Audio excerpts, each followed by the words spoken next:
We'll get notifications in a minute, I guess. What's up, guys? Hey. All right, so you got your volume way up. Yeah, I don't know what's going on here. Oh, there you go. No, Yeah. my. All right, we are live now. I'm gonna share this one out. All right. So, guys, what's up, everybody? What's happening? What's happening? What's happening?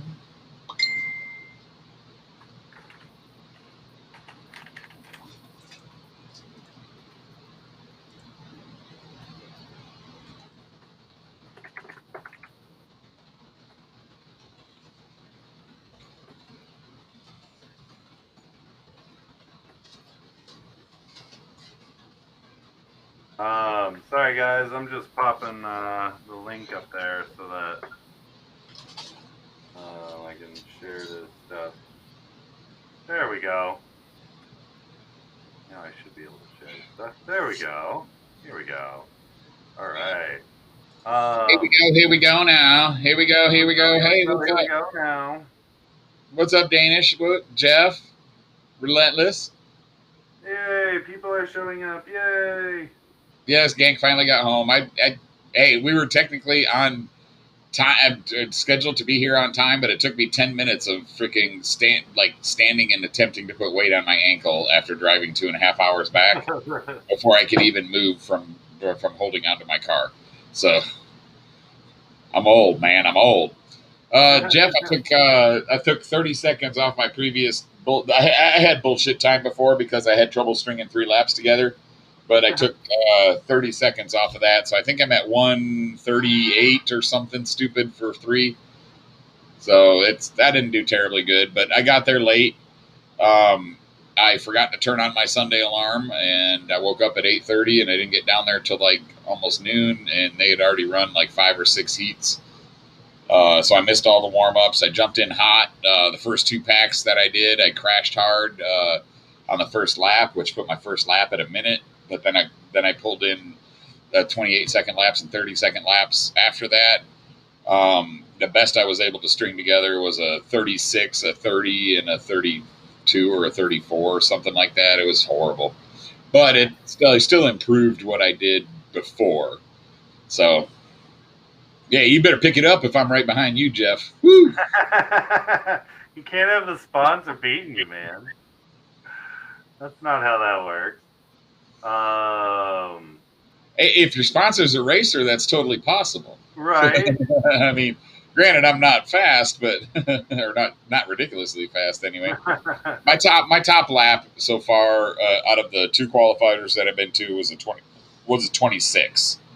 So I could be at 123, I think, if I pulled 3 of my best laps. Nice. So, which isn't terrible, but yeah. So Jeff, we're still going to be, as of right now, you and I are still going to be in Sportsman because about 50% of the Sportsman field is never going to make it to Florida. So yeah, we'll see. Yeah, I've still got. I got one in Dallas that I can hit, and then one in Temple that I can hit yet. But the one in Temple, it's not going to be till after I/O, and I think I might be on the road for that, unfortunately. That doesn't sound like it'll work.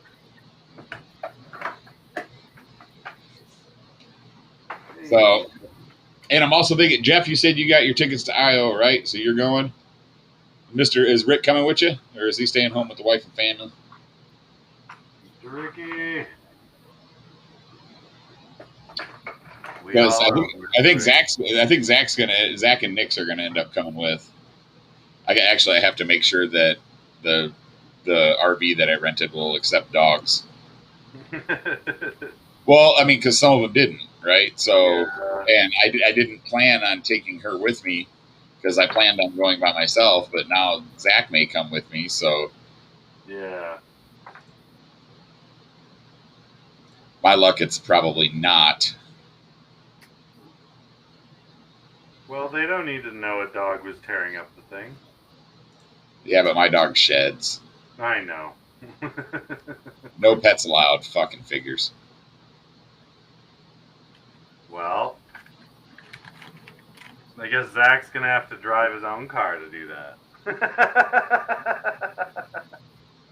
Fuck. But yeah, man. So we got that Weebleed FPV gift card to give away later. That's gonna be fun. I want to congratulate all of our awesome pilots at their respective races, because Jeff West was at ICT FPV yesterday, Whoops in Wonderland 2, and he did pretty well, but the winner who got the optimized drone prize pack was I guess T-Dog, or forget his name, Tristan. Young kid. He aced it. All these young kids are just killing it. So, but yeah, so that was fun. That one happened, and then that's the thing. That's the thing, guys. You got to stay faster than me to stay on the team. Yeah, right. That's the rule. You have to beat me at IGOW, Danish. That's the rule. You have to beat me at IGOW. So you got to start following the rules. So do I, because I've gotten a WH already, and it's only week 4.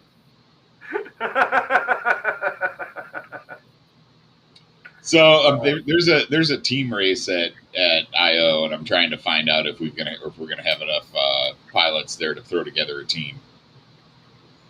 At IO, huh? I don't know if Jeff West is going.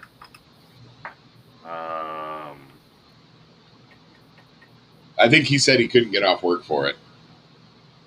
Yeah, that sounds about right.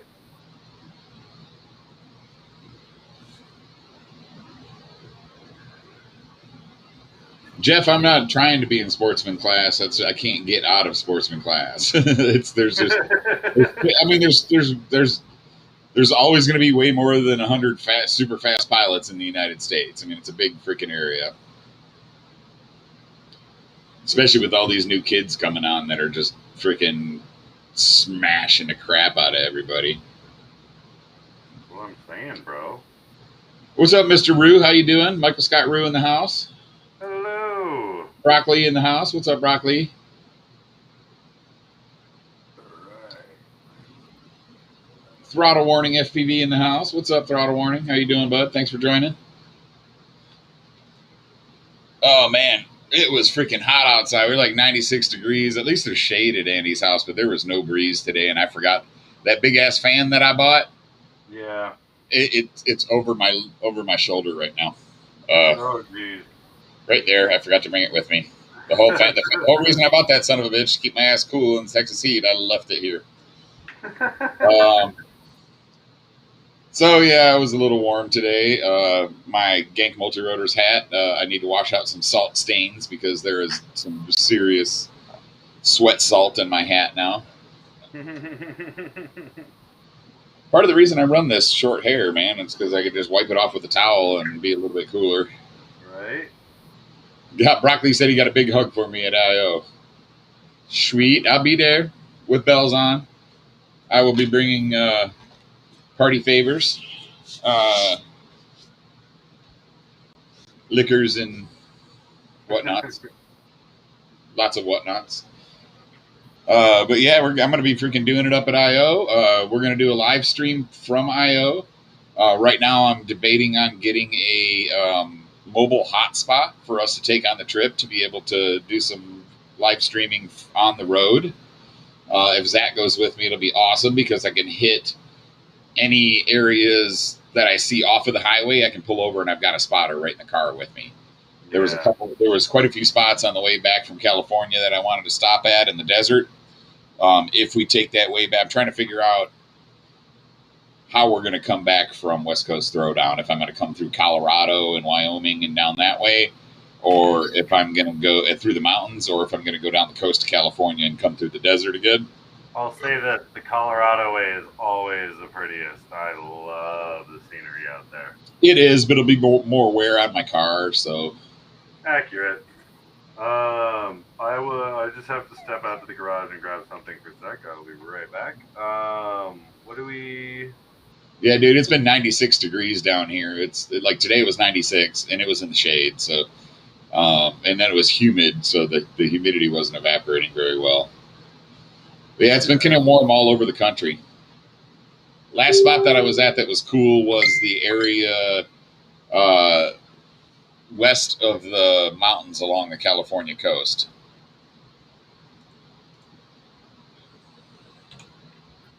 I will be right back. Hold on. Oh.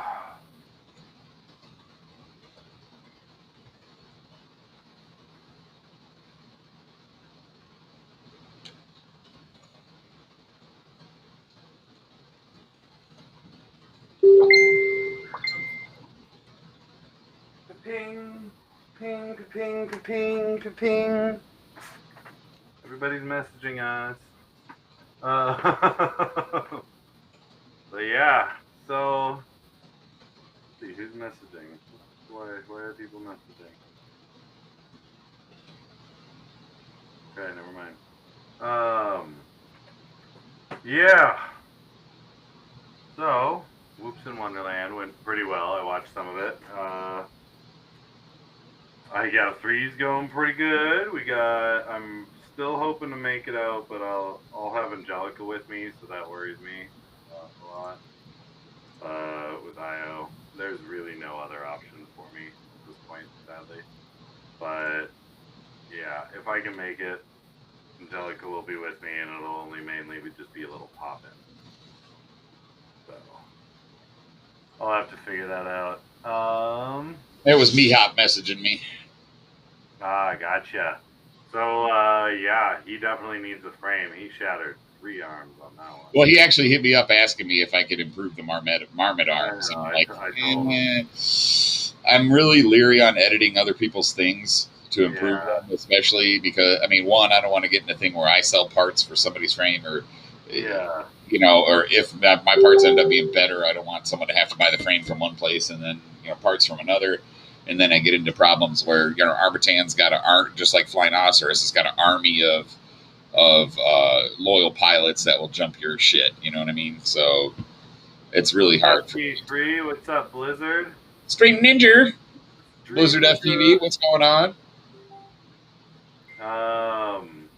Everybody's popping in. Uh-oh, now I'm getting messages.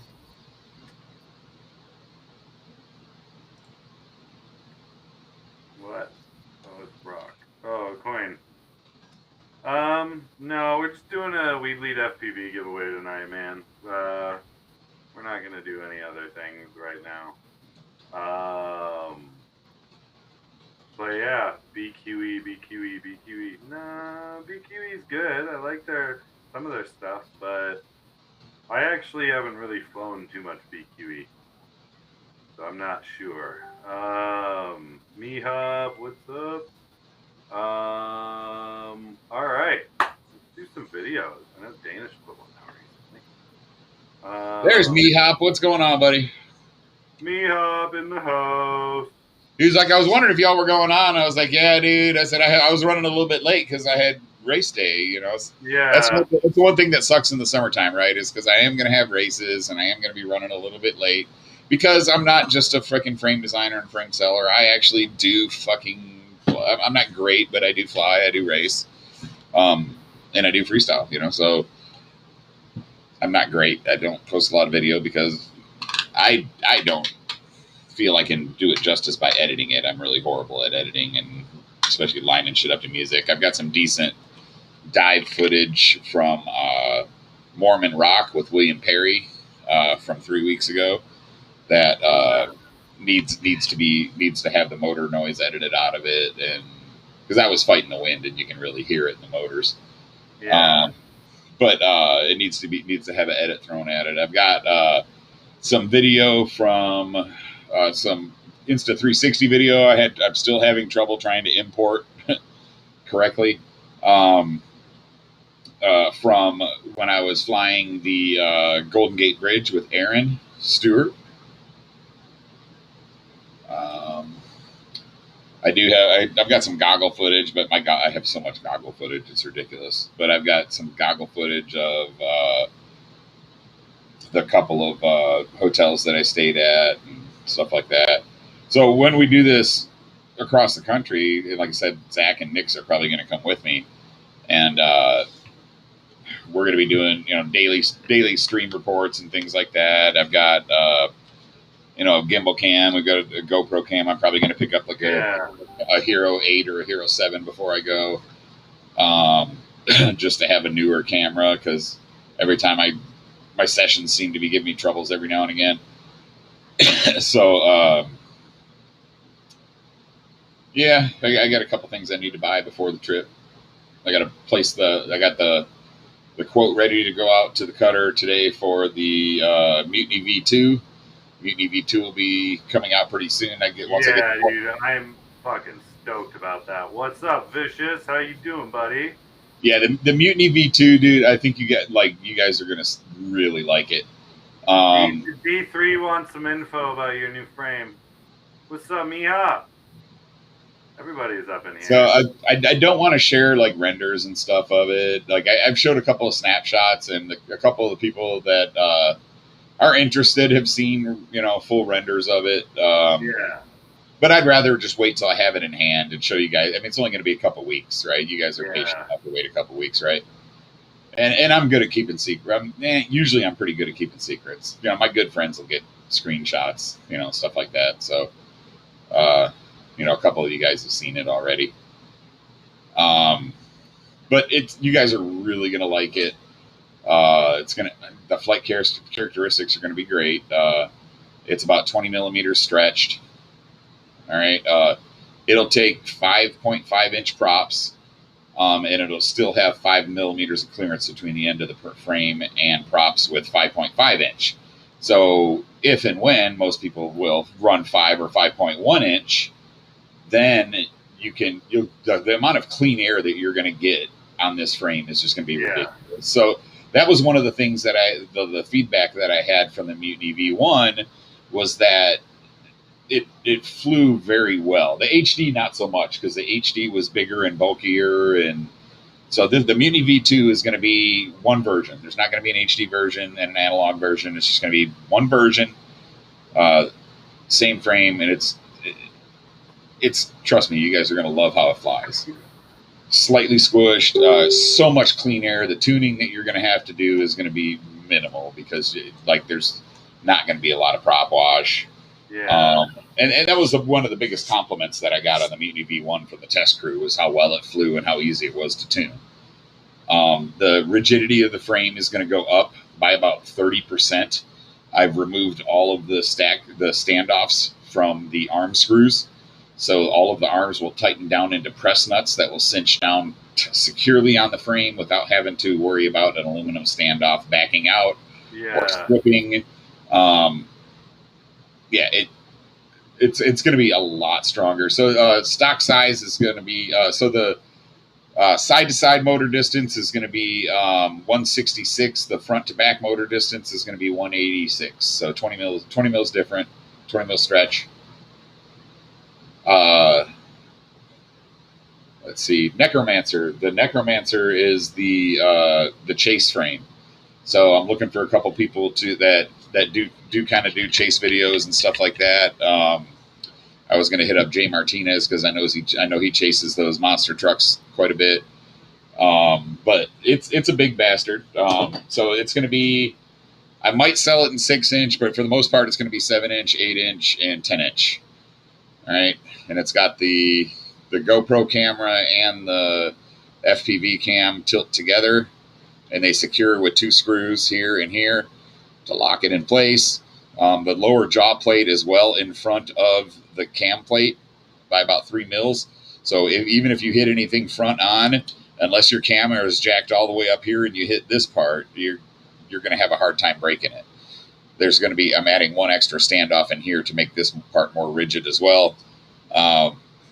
3 mil bottom plate, 3 mil top plate, 5 mil arms up to 7 inch, 8 inch, and 10 inch will come with 6 millimeter thick arms. Large motor protection, big enough. These are 2807 motors, and you can see it protects them very well. Yeah. All right, so no matter what big chase motors you want to throw on there, it's got easy swap arms with, you know, the Gank signature tiny mid or tiny sandwich plate. It leaves you access to all the flight controller screws on either side, and then I've got holes through the plate for in case you want to run a freaking Whoop AIO on this damn thing. I don't think there's any Whoop AIOs that have that high of amperage ESCs yet, but I didn't want to leave that out. Just adding a couple more holes. Yeah. So yeah, Mehop, Mehop, that would be great. If you want to test one, buddy, hit me up and I'll get you a good prototype price for one. Got Michael Scaroo. Yeah, Michael. Hey, man, if you like to chase Shelby Bowl, dude, that frame. The whole reason behind it was talking to some people who actually chase quads and chase. Right. Justin Skinner, who chases motorcycles, he chases snowmobiles, he chases drift cars. Gino Carpio, you know, it's one of the things. It's hard to change your angle of your camera to be able to keep things in view with the various speeds of the things that you chase, right? So chasing race cars, you're going to be moving faster than chasing a drift car, which is a lot of slow sliding. But if you need to chase skiers or if you need to chase snowmobiles, you don't need to swap out a GoPro mount. You don't need to remove screws to swap out to a different angle GoPro. All right, you can just loosen 2 screws on it, tilt the whole GoPro and your FPV cam back. Now, I also did leave, because I know people don't always like to fly with their FPV cam the exact same as their HD cam. So it's plus or minus 10. You can go plus or minus 10 degrees from whatever your FPV cam is. Yeah. And I also plan to put a negative angle GoPro on here. So when you're running at a 45, that you can have a negative angle. That was one of the things that was suggested to me by Troy Nakeen, who builds for Quad Standard Labs. So he builds for a lot of chase pilots. And he said that they need downward facing angle mounts for when you're flying backwards, because when you're flying backwards, you have to tilt your frame so the back end is down. So you want that camera pointed downwards. Yeah. So in case you're following, or the forward follow, I guess, whatever. So I put a lot of thought into it for people who are doing chase. All right, and like I said, it's a bit chunky in its current form because I've got a 3 mil bottom plate and a 3 mil top plate. Both of the jaw plates are 3 mils. The arms are currently 5 mils on that one. Reason I haven't built it up is because I know for how heavy it is, I know that it's going to be anemic on 6 inch, and that's the arms that I have on it now is 6 inch. So I'm going to order. When I place the order for the Mutiny V2, and then for me to buy stock for IO and for West Coast Throwdown, I'm going to purchase 7, 8, and 10 inch arms for it. We're watching Mehop chasing some drift at the moment. Yeah, I mean, it's like I said, it's it's a bigger rig, so it's going to be more stable, right? Oh, yeah. And if you fly it into a car, it has a chance of surviving. But yeah, this is stability of the view. And I noticed a lot of people were using 6 inch and 7 inch quads, one for the more thrust that you get for the props, right? But also for the stability of the footage. Yeah, he's just chasing a guy goofing around on the track. Oh, yeah. Yeah, that was my thoughts, Michael. So I mistaken. I went and I don't know what I was thinking. I didn't get any 7 inch props or 7 inch arms cut. But yeah, I put the 6 inch arms on it. And once I got it together and weighed it, I was really like, yeah, it's got to have 7 inch arms. That's why I haven't finished building it yet. So, and then I did alter the upper jaw plate. I put another screw hole in it for an additional standoff to firm up the area behind the camera. Right.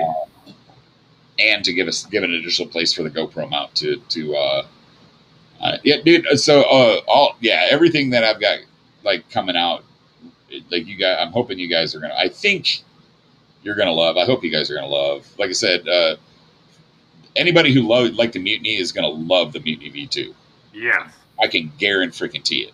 Dude, I'm gonna straight up say yes too, because like I've flown a lot of freestyle rigs, and that one I've never had a chance to fly the V1, but that one's definitely gonna be on my purchase list for sure. So yeah, I'll have the V2. I'll have the Nemesis 6-inch. I think Dan said he was going to build up one of those. He's been wanting to do one. I've already got everything ready to gut out of one rig right now. So I got to get that shipped out to you before I go to IO here. Yeah. But yeah, like so, and that's like I said, that was you can freestyle with it. You can take it mountain surfing. It would be fucking badass in my opinion. Oh yeah. Especially if you get the 7-8-inch arms on it, right, or the 10-inch arms even. Dude, when you were out with William Perry on that canyon cliff area, you just were like that whole call with me. You were just like, dude, I wish I had a bigger long range rig right now. Well, I was actually after I took my first pack along that mountain. For as much as I had to struggle against the wind, I was really bummed that I didn't bring my 6-inch because I do have a 6-inch skinny arm Mutiny hanging on a wall right here that flies great. I just haven't flown it in a year because I built the 5-inch Emu Flight Mutiny with the Helio AIO board. My last new in bag Helio AIO. Oh, I have one Helio AIO left. It's in the skull, and I fly it all the time. So Dan, I have one that I could pull out. It's in my my custom Martian. So I took a Martian frame and I freaking 100% customize it. This was the frame that my buddies told me, you've gone too far. You need to just make your own flipping frame. Yeah. Right. And that's what started me making my own, freestyle and race frames. But I took a Martian and I slammed it down to freaking 20 millimeters. Right. And then I cut the front half off of it and I created this cam plate out of nylon. So this is made out of nylon. It'll take a full size Eagle, which I have in it now, but it's also got holes for micro cameras. Yeah. And then this has got a Helio AIO in it. But this was the only reason I have this still around is because it's kind of nostalgic, right? Yeah. I did custom paint like along the edges. You can see I did like a camouflage spackle with purple, black, and orange, and a little bit of silver, like just on the edges. Yeah. And then I did. Yes, the larger quad would help increase flight time for cruising depending on your setup. I have a 10-inch that at one point it had 50-10 motors on it, like the super flat but super wide motors. And I ran biblade master air screw props, and I was getting like 9 or 10 minutes on a 1600 milliamp 6S. Like, and it's not a ridiculous amount of time. Like, and it's not necessarily the larger quad that gives you that extra time. It's the larger props, right? So you're producing more thrust at a lower RPM, which allows you to get more time. And then the Necromancer is like, do you see the battery bay on this damn thing? Okay, I have monster freaking hands. Okay, my whole hand fits on this battery bay. You can fit like 2200 is going to be nothing on this. Oh yeah. So I mean, if you can find 3000 milliamp hour batteries, like I said, the bigger the battery you can carry, obviously, the longer the flight time. Yeah. Too. So, and a bigger frame with a heavier frame with a decent profile will not get bounced around as much. If the heavier frame has a larger profile, it may act like a sail. Like my 3-inch hex, if I was to take that up along a mountain, it would just get blown all over the place like a kite because there's so much cross section for the wind to catch. So the larger quad, it depends on, like I said, it depends on how it's built, right? So how much cross section you have versus how you're flying, but it's all going to be wind resistance, how much of that wind catches your frame.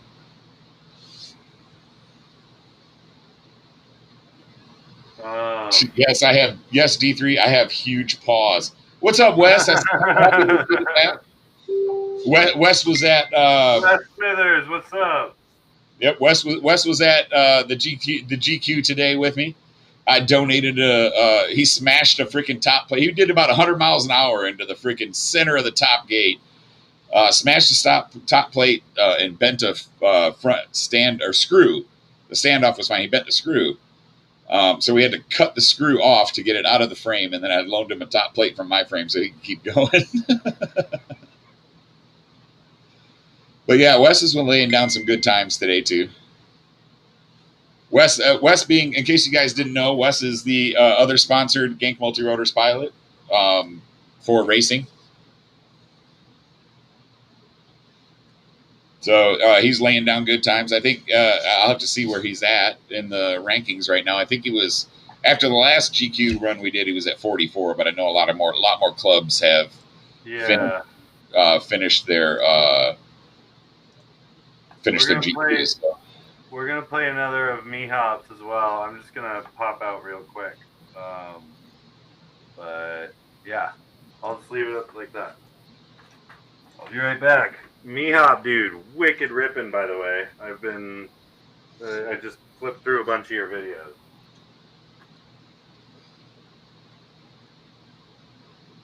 So we're gonna take a couple minute break, or you can talk more about the necromancer. I'll talk more about all kinds of stuff. You know what's coming next? What did you guys ask for next? You guys wanted a 3-inch freaking quad with removable arms, right? 3-inch quad with removable arms is next. But it will be a 3/4, just because I can't do anything normal. But it'll be 20 by 20 or whoop stack only for both the front and rear. We'll be able to house a Vista. We'll not be able to house a full DJI because it would make the quad too large to be considered fun as a 3-inch. I would rather give you guys a fun flying experience than appease every pilot with specific gear. So yeah, the Nemesis is fun. A lot of people love the Nemesis, dude. That dual Nemesis HD 3-inch is so much freaking fun. Like I got to rip it hard, and even with the 4600 kV motors on 3S, it was ripping freaking awesome. 4S is just going to be retarded fast. But yeah, the Nemesis HD Micro is by far that is, in my opinion, it is the best micro I have ever flown as far as freestyling in a micro. And now, granted, I haven't flown as many micros as Dan. But it is the power, the thrust to weight ratio, the durability of it. Especially the new one, the HD version with the new Genk signature arms on them. Yeah, dude, it's a tough one. I don't think I've had anyone break the HD yet. Not that they won't. Everything is breakable. I'm not one of those naive people that think that I can build something indestructible, because it's just not possible. I can give you a frame with 3mm bottom plate, top plate, and 8mm arms, but it's going to be heavy. It's going to fly like shit because of the weight. So I'd rather have you guys have a happy flying experience. So the Pixie Racer, there's still only a few people that are picking those, but apparently there's somebody up in Wisconsin, a group of guys in Wisconsin that are running an all Pixie race class in their local league. So they've got like 4 or 5 guys up there with Pixie Racers.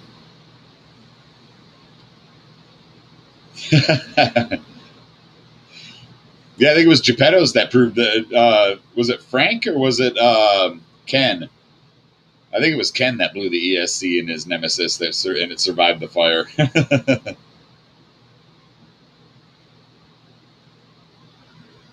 Oh, Newt says he broke the HD3 top plate. Okay, well, hit me up, dude. I'll get you covered. Yeah, I need to get. So I'm going to be ordering some spare parts with this order. Right now, I don't have any spare orders in stock. So anytime you guys ask me for just a bottom plate or just a top plate, I have to break up a frame kit. So I'm gonna order some spare parts here pretty soon. Brulette has caught fire. That's not my fault it caught fire, buddy. There is nothing flammable on the carbon that I sold you. What's up, Private Island, New McFly? Everybody's hanging out. Love it. Yeah. Yeah, you can say they're fire resistant. Please just don't call them fire retardant. Yeah, exactly. I don't want to get flagged as a hate group by YouTube's algorithms. We've been flagged a few times for having songs that aren't allowed, and it's like, oh, fuck off. D3, you would have to hit me up personally for one of those. So right now I'm not releasing them until I get the 7-inch arms and the fixed upper jaw plate, so I can add more durability to it. But when I get the Mutiny V2 frames in, I will also be getting the larger arms for the Necromancer, and I have 5 Necromancers that for testing. Okay, so if you want one, I think it's Mehop said he wanted one. I think I got Jay wants one. I know Jake wants one. Blackburn. So, and then I got to convince the big guy to fly one. Is that a fat joke? I don't need. No. The big guy being Nurk. Oh yeah, and I say that because I know sometimes he ninja watches our stream where he just sits there and doesn't say anything. Oh, he always does. So we know we got some nerd love out there. And Michael Rollins, did you notice? Hold on, I'm gonna bring up Michael Rollins' most recent video. The history of FPV with Tommy. Oh, Tommy Demaha?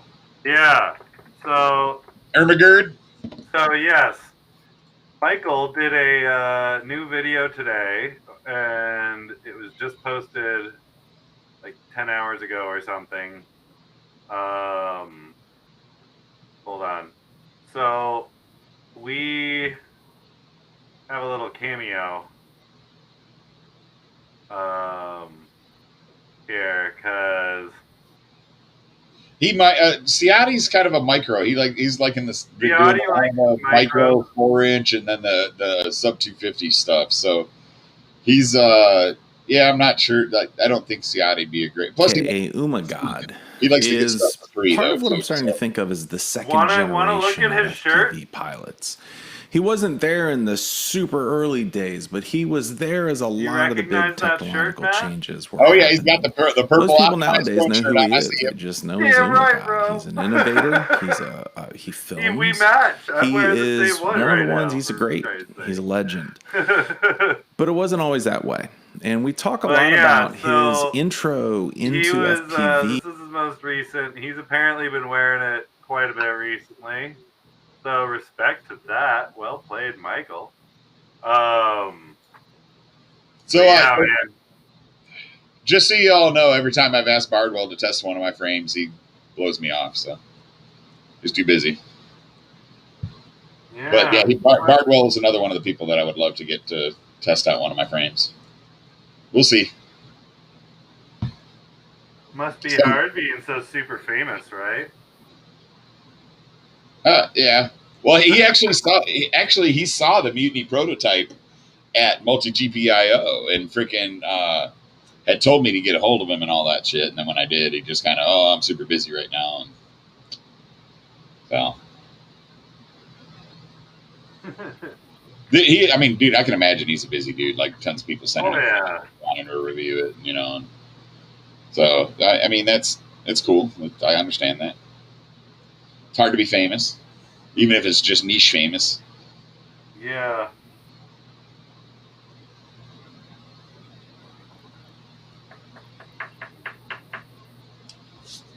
Yeah, unfortunately, there's some people in the industry that will do some backstabbing type stuff. Talk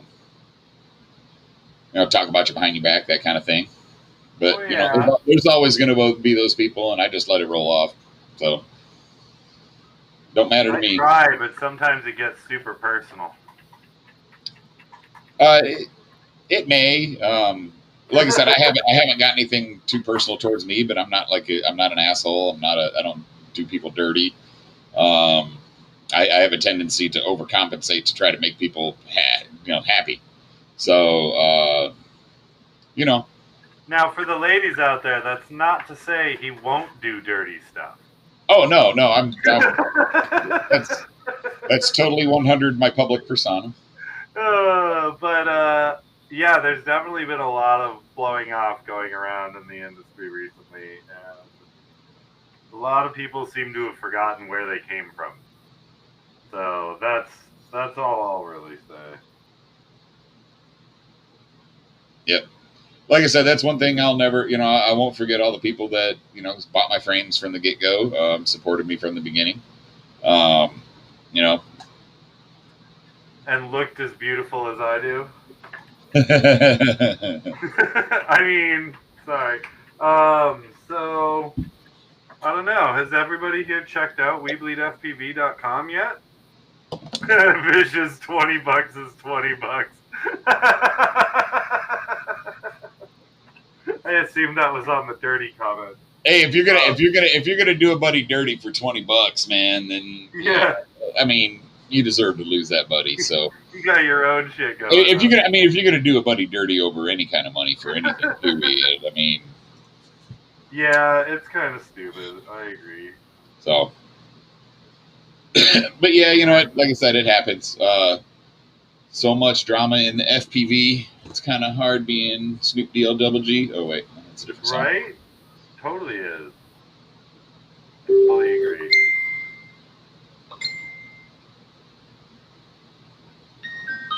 But yeah, so I did talk to now speaking of people to do that do reviews and stuff like that. I did talk to Johnny 5 and show him some of my frames today, and so he's always interested to help boost Texas pilots and Texas companies. So he may do some reviews for me. And he's a great guy too. Oh, Johnny 5's great, man. Yeah, he's awesome, dude. Yeah, Ivan was there. Neil was there. Sam was there. Freaking Wes was there. Let's see. I think there was probably a good 20 people there. Nice. Give or take. I showed up late. That's how I roll, yo. I roll up like nonchalant. You know, when you're famous, you just roll up whenever you want. You know, like Vanover. I do like Vanover does. You know, I just roll up whenever I want, drop a few packs, just fucking, talk to a few people, sign a few autographs, and then gank out. So, it's totally not how I do. But I did wake up late today, and those guys were awesome for letting me jump in like after the midway break. So, you show up at 2 p.m. You're like, sorry guys. I mean, it's GQ, right? So there's no qualifying. I mean, you're not qualifying to race against other people, so it's not like I'm showing up and jumping into the finals or jumping into the semis or anything stupid like that, right? It's just a time trial. You're racing against yourself, right? But I did sign up in advance, so I was signed up when he populated all of the tag lists. I just missed the first 6 rounds. Yeah. So if you look on the sheets that Ivan posted for today's times, you'll see I've got zeros for the first 5 or 6, or for the 2 practice rounds and the 4 actual timed rounds. The first 4 timed rounds, I don't have times. But and like I said, that's my fault. I really do need to show up early because I do fly a lot better once I'm warmed up and on the track. Today it took 2 packs for me to stretch my thumb out enough to where it didn't pop when I was trying to go around the track. And it's like people were watching me fly, and it's like I'd be flying super great, and then all of a sudden it's like, oh, what was that? I was like, my thumb popped, and I was like, dude, watch my thumb when I come through this part of the course. Yeah.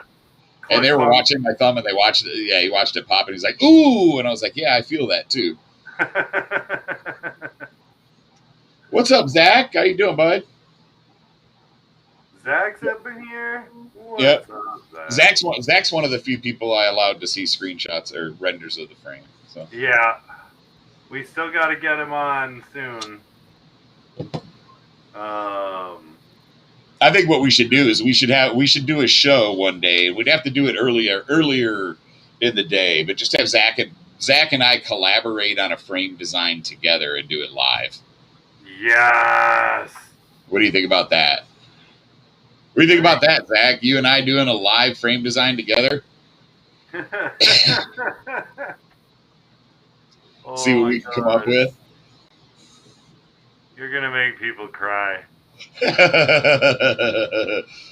It would be an awesome frame, though. The way we look at it, it would take a lot longer than what we have for a live stream, though. Oh yeah. Well, because Zach and I are both pretty particular about how our frames come out, so it's like I could get like the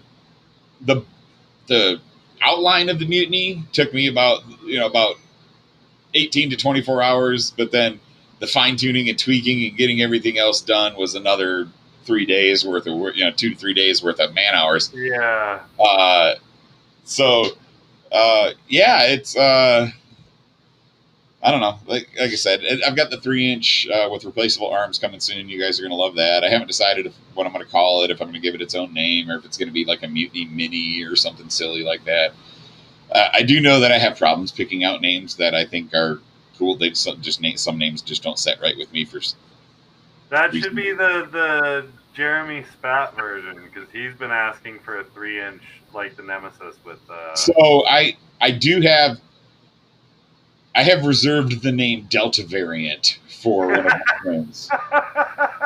So I haven't decided which frame I'm going to put it on. If it's going to be a new racer, or if it's going to be the 3-inch freestyle. But yeah, I think I am going to do Delta Variant.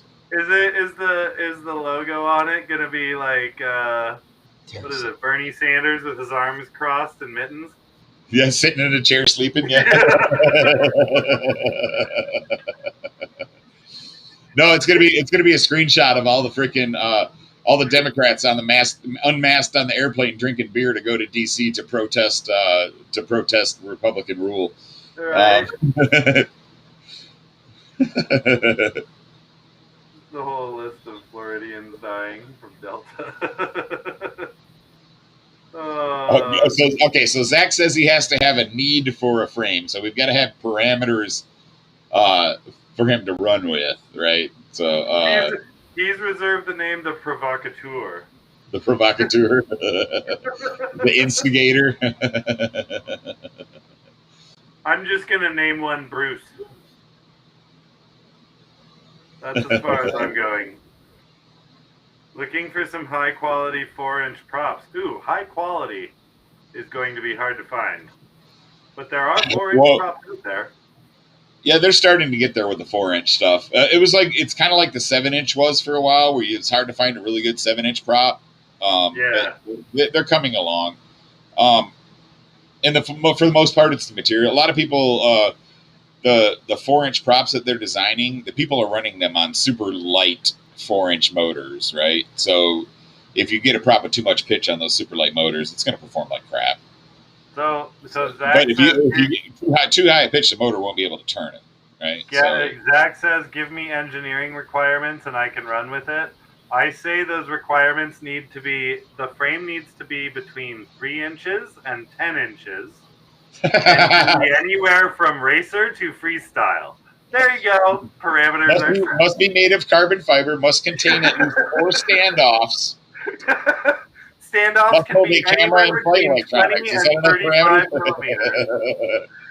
parameters? It can Stream Ninja says, how about a 5-inch hex? Yes, funny that you mentioned that. That is on the list of things to do. My list of things to do. Now that currently my list of things to do is finish up the 3D print out the 3D prints for fuck. Sorry. Oh, Dan's playing a video, sorry. I thought that was me. Yeah, it was just minor, yeah. Alright, so my current plans are to finish the 3D prints for all of the GoPro mounts for the Necromancer, all of the TPU stuff for the Mutiny V2, so when the frames come in, I'll have those on Thingiverse for everybody to print out. And then I have the 3-inch freestyle with swappable arms. And then I have the 5-inch hex.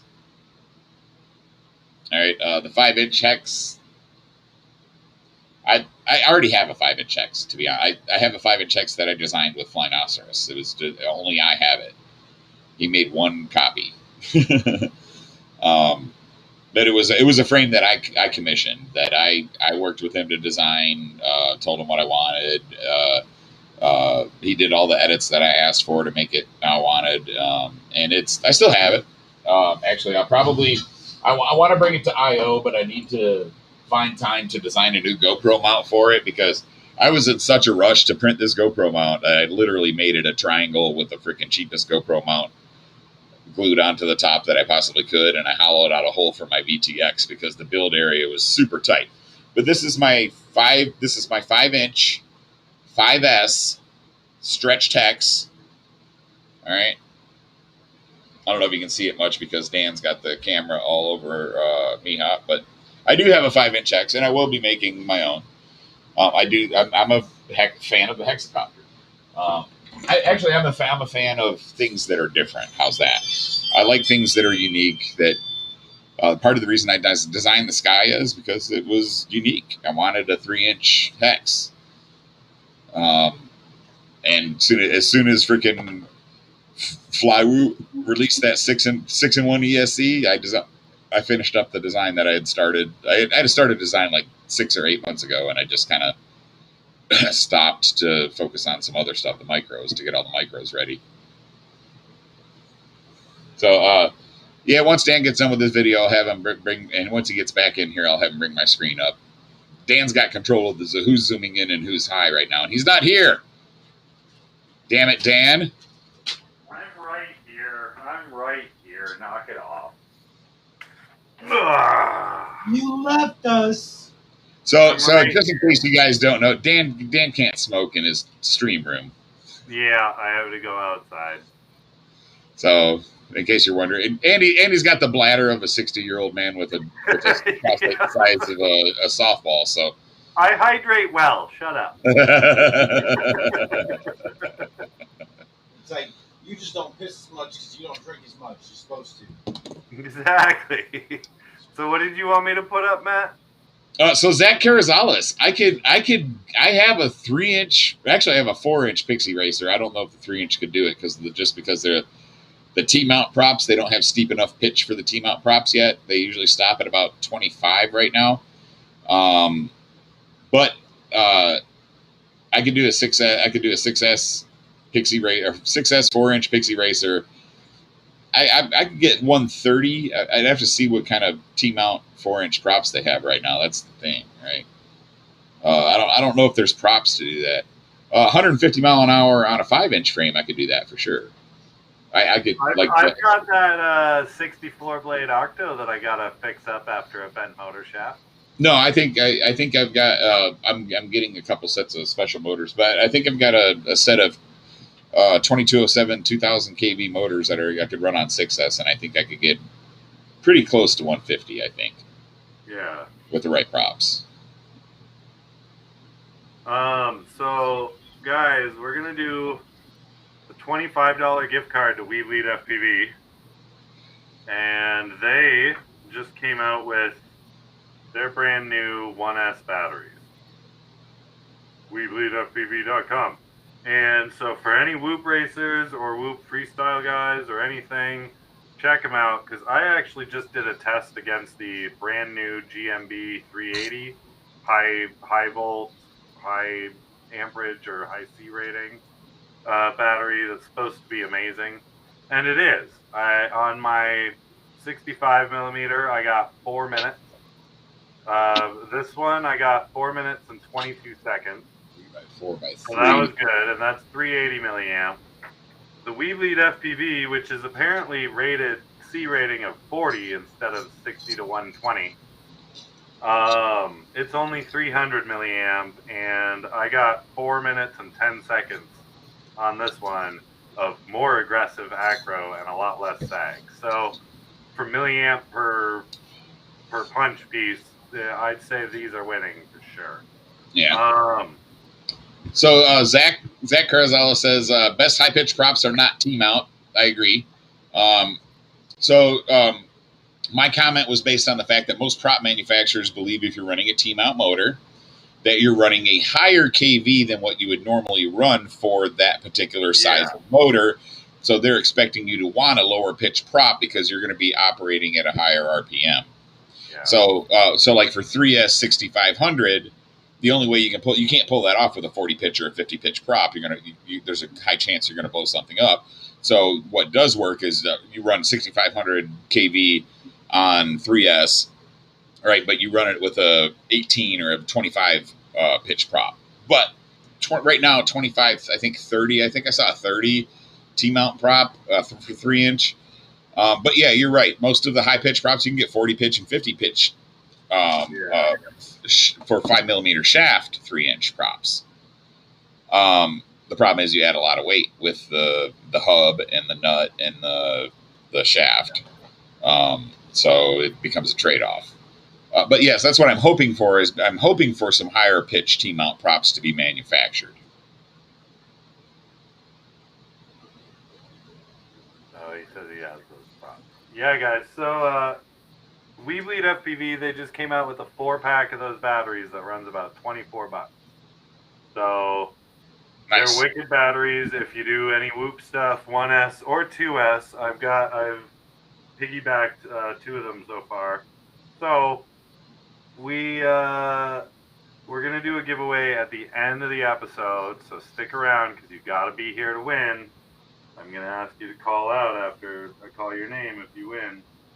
So stick around while we build shit and talk crap. Yeah, so Double A said he's running 1.8s on the Skya. I think I was running 1.8, but I was running quad blades on mine, which was probably a bad idea because it was heavier and slower to spin up for those 1303.5 motors. I think I'm running 2.1. I'm not sure. So Zach, I want to ping your brain. I gotta. Some of you guys have heard me mention this before, but I have opportunity to make some gank multi-rotor motors. So I am going to be doing that, but it probably won't be until after the first of the year, 2022. So we shall see. I don't know if the mutinies start selling like crazy, and then more people start knowing about that in Nemesis. It might happen sooner. Just depends. I know after November I'm going to have a little bit extra income because I have to stop paying support to the X. So that'll be a happy day. So I'll probably just end up buying a car with that money just because I want a newer car. But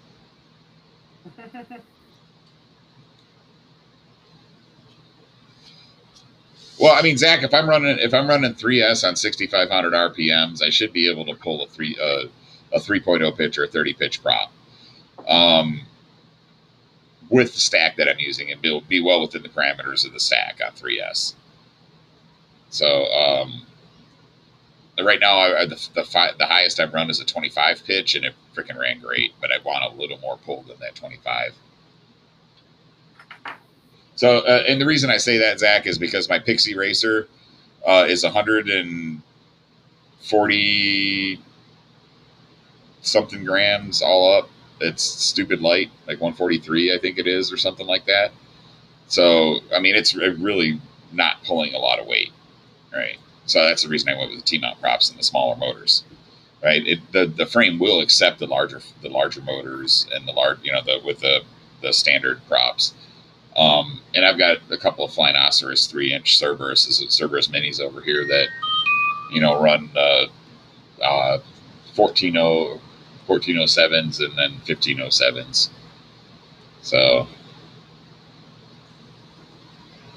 yeah, there's gonna be some motors. I am gonna do some 4S motors. I want to do some micro motors, but right now there's so many micro motors out. It's gonna be very select on the sizes.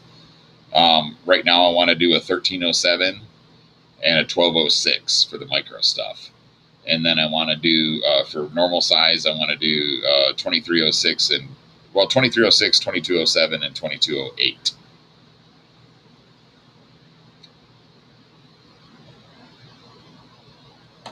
Yeah, it's some of the best motors I had. Right now I'm running, right now I think I've got T-Motor 1107s on there, or 1106s, 6500 kV, something like that. It's out. I left all my quad stuff out in the car because I literally walked in from the race directly to live stream. I still got my race jersey on. So Oh, very happy to be back in the cooler air now, though. Holy crap, it was hot out there today.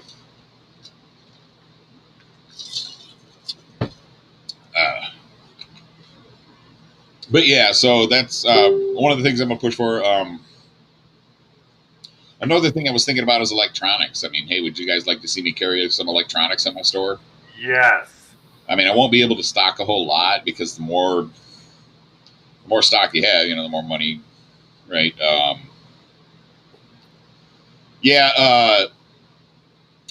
think that's what the iFlight 1206s were, was a 1214, 1206. But I love those motors, and they stopped making them, and I was bummed, so I'm going to make a set myself. Yeah, they were 12 to 65 because I still have a set going on something. And Dan loves the 1306 size. I'm not a huge fan. I feel it's greatly underpowered, but I also feel 1407 is a little bit. 1407 and 1507 are a bit tall for a stator size, unless you're running something like a Cinewhoop or something like that. That's really heavy and slow, and you need that extra torque. So, yeah, and Zach, the company that I'm working with, as far as the motor design, I'm going to have pretty much free reign to do what I want. I've helped these guys sell a lot of. I helped them improve their motors, and I helped them sell a lot of motors back when they were selling motors a lot before. So they hooked me up with good deals, but they also have some of the best quality motors I've ever freaking flown in my entire life. You guys, some of you guys have probably heard of them. It's a Hawksky. Yeah. So they manufactured all the FPV as fuck motors. They manufactured the X Novas when they first came out. I think there was a couple of different brands that they were manufacturing for, and every single one of them was super high quality. I've had them make some custom stuff for me. One thing I will say is that there are people out there that had a less than positive experience with them. And I can tell you exactly what it was because I know the salesperson and I talked to them about it. And it was basically, we built the motor exactly how they spec'd it. And then they complained about the quality. We suggested they put EZO bearings in. They didn't want the EZO bearings. So they got the cheap Chinese bearings. They didn't want the titanium 5mm hollow shaft. They wanted a steel shaft. Right? And they didn't specify what kind of steel. They didn't specify the type of aluminum. They just assumed that they were going to get 70-75 aluminum. Motors is one of those things that you have to know quite a bit about the motor to know. Like, you got to know how thick you want the silicon sheeting. You need to know how wide you want that gap between the magnet and the stator. You need to know the height. You need to know what kind of magnets that you're going to put in there. Anything more. You need to know what kind of bearings you want to put in there. If you do a dissimilar metals, like if you do a 60-65 base and a 70-75 bell and base clamp shell, rotor clamp area, then or stator clamp area, you might run into problems. You need to know how to spec a freaking motor. If you spec it right, you're going to get a great, excellently built motor. Yeah. And I think I can get motors that range. They're probably not going to be as cheap as like the eco motors. But I have a feeling I can get them in between the eco and the premiums, where they'll be like maybe $18, maybe $19 a motor, for the big ones, for the 2207s, 2203s, 2208s. So, and I'm pretty sure I can bring some quality. Like every single one of my race frames, I have 4 race frames right now. Every single one of them are all running Hawksky motors.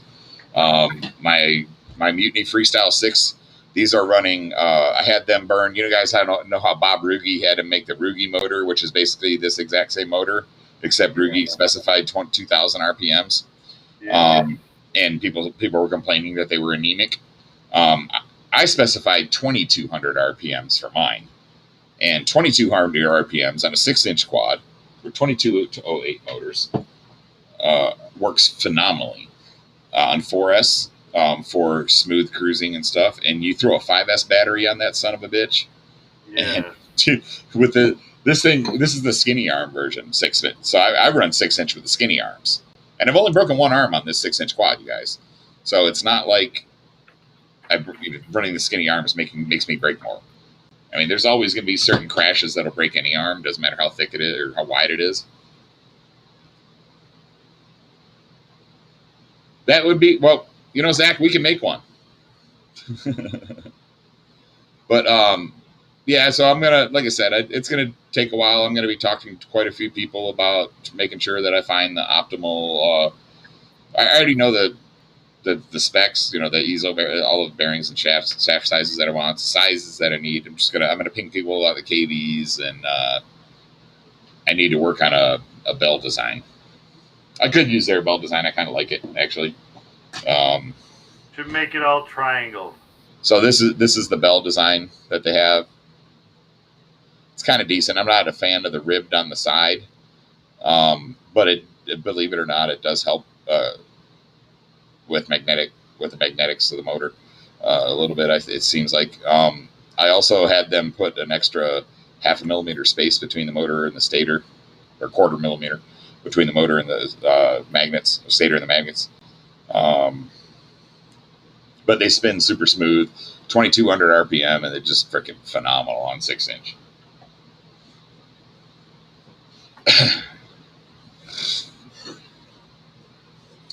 Yeah, the Emax Eco Series, I've got them on a couple of quads.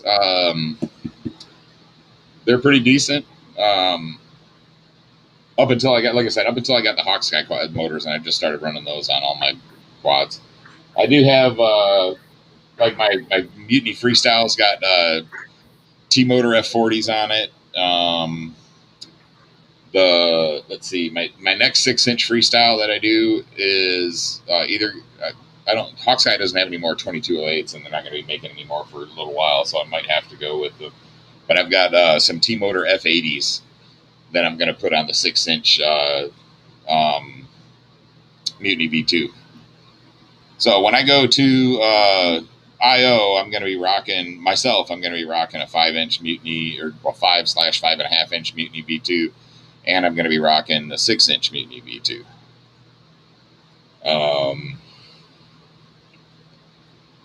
And I'm going to be rocking a 7-inch Necromancer.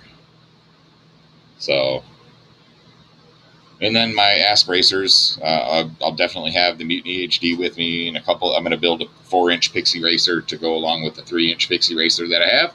What's up, FPV Mama? How you doing? Welcome to the show. Thanks for stopping by. Are you guys, FPV Mama, is Rotor Riot going to Multi GPIO as like a team, or are you guys showing up there, or are you just is that not something you guys are interested in?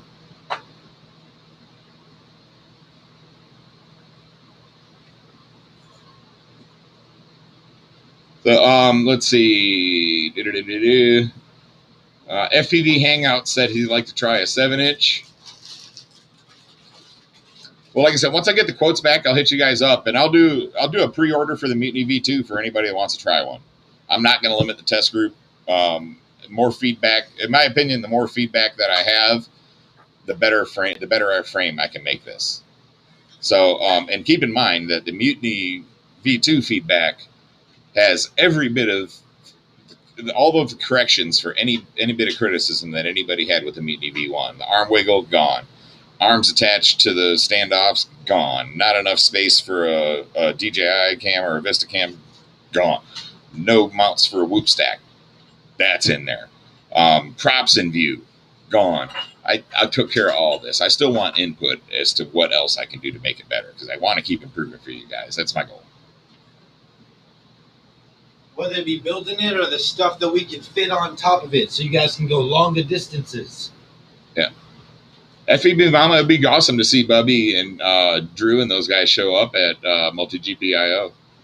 Yeah. It's a big party. It is a super big, awesome party.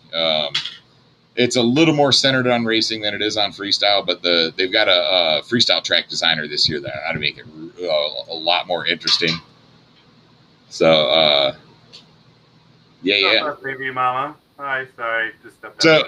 of the people that are here, I don't know if you want to keep that. I don't know. what the hell is that from? So I handed it to you now instead of the trash. Sorry, guys. I didn't mean to interrupt the talk. How dare you, Zach? I found this random wire that looks like it was part of. It's a bullet connector attached to a wire that the dog has chewed, so he didn't know where it came from. Well, that as well as didn't know if it could still be useful, if he could resolder it to something. I don't know when the last time I used anything with a bullet connector was. So I know. I was about to say. I think the only things that I have with a bullet connector run like an APM 2.8 or. Like you know what that is? She chewed up a whole XT60. That's the freaking male pin of the XT60. That's not even a bullet connector. She chewed up an XT60. Hopefully it was one of the ones that I have pre-soldered up in a box and not one that was attached to a quad. I don't think I had any quads down where she could reach them. So, FPV I don't know. She's a menace. We have a West Coast initiative we're working on in August. So, well, FPV Mama, you guys aren't trying hard enough because I'm going to multi-GPIO and then I'm driving from multi-GPIO to West Coast Throwdown. So he'll be there. So I'm doing. I tried for the trifecta with Rampage, and I just couldn't make Rampage. My work wouldn't give me the time. I wanted the trifecta. Maybe next year I can get all three. Actually 4. So there's 4. My goal is to hit the 4 major FPV events every year. I want to hit Rotor Riot Rampage every year. I want to hit IO every year. I want to hit West Coast Throwdown every year. And I want to hit multi-GP championships every year. I want to hit them all. I still don't know. I won't know whether I can actually go to multi-GP this year or not. I'll find out. I'm sure you're probably sick of all the Floridians that don't know how to drive. Oh, sorry. I've heard that. No, every time I've been to Florida, the people in Florida don't know how to drive. Yeah, everywhere. That's not a... No, I was. Don't trust me, Mom. I was very disappointed to have missed Rampage 2. You don't even know. They canceled that vacation on me because they scheduled a class on me. And he's like, well, I thought you said you might not be going. I said, well, I might not be going. But we were waiting to hear about the details for the COVID stuff, right? Yeah. And that's when I told him. But he's like, well, you told me you might not be going, so I scheduled a class. And I'm just like, I said, first of all, I said, me saying I might not be going is not saying cancel my vacation. Yeah. Right? And second of all, you going ahead and scheduling a class without even asking me and confirming is kind of bullshit. And he's like, well, he goes, they've already got the tickets and they're coming down and, we can't do anything about it. So I was kind of hosed out of that. But, so I have, that's... So next year I want to try to hit all of them. This year, like I said, I'm doing West Coast Throwdown and I'm doing IO 2 weekends back to back with a freaking cross country trip in between. So that ought to be pretty badass. And then I have to find out as soon as I can because I have to put my vacation. The earliest I can get away with putting a vacation request in is like 3 or 4 months. So I need them to announce where championships is going to be as soon as possible. So I can put in the vacation request. So, But yeah, I agree. I'm looking forward to IO, but I still am on the fence whether I can swing it or not. So I'm trying. And FPV Mama, now that you got a little ear in the or little bug in the Rotor Riot ear there, you should. I mean, I think it's awesome that you guys do a East Coast thing and a West Coast thing. But I'm sitting here in Texas, and it's a long way to either one. Yeah. So maybe, no, I'm just saying maybe you guys could consider a central thing. There's a ton of pilots. Or a trip out there to fly with you. Yeah, well, I mean, that too. It's all. I'm always happy to fly with any pilots that come into the area. You know that, but no, I like the big event style stuff. Yeah. So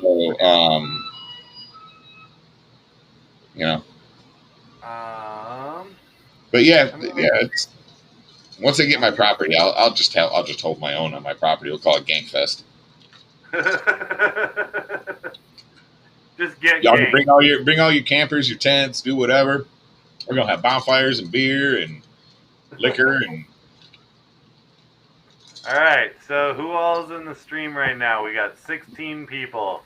We're gonna do the giveaway, and that's for the $25 gift card to WeBleedFPV.com. They've got those new batteries, and that gift card might just cover them. So let's do hashtag WeBleedFPV, all one word. There you go, guys. Hashtag WeBleedFPV for a gift card, guys. Pop it in the chat, please. Hashtag WeBleedFPV, all one word. Hashtag that, and you are entered to win that gift card. Of course, Relentless is like, I'm on it.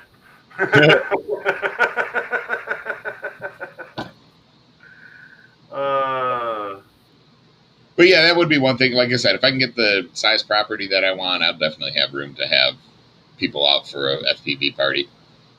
Yeah.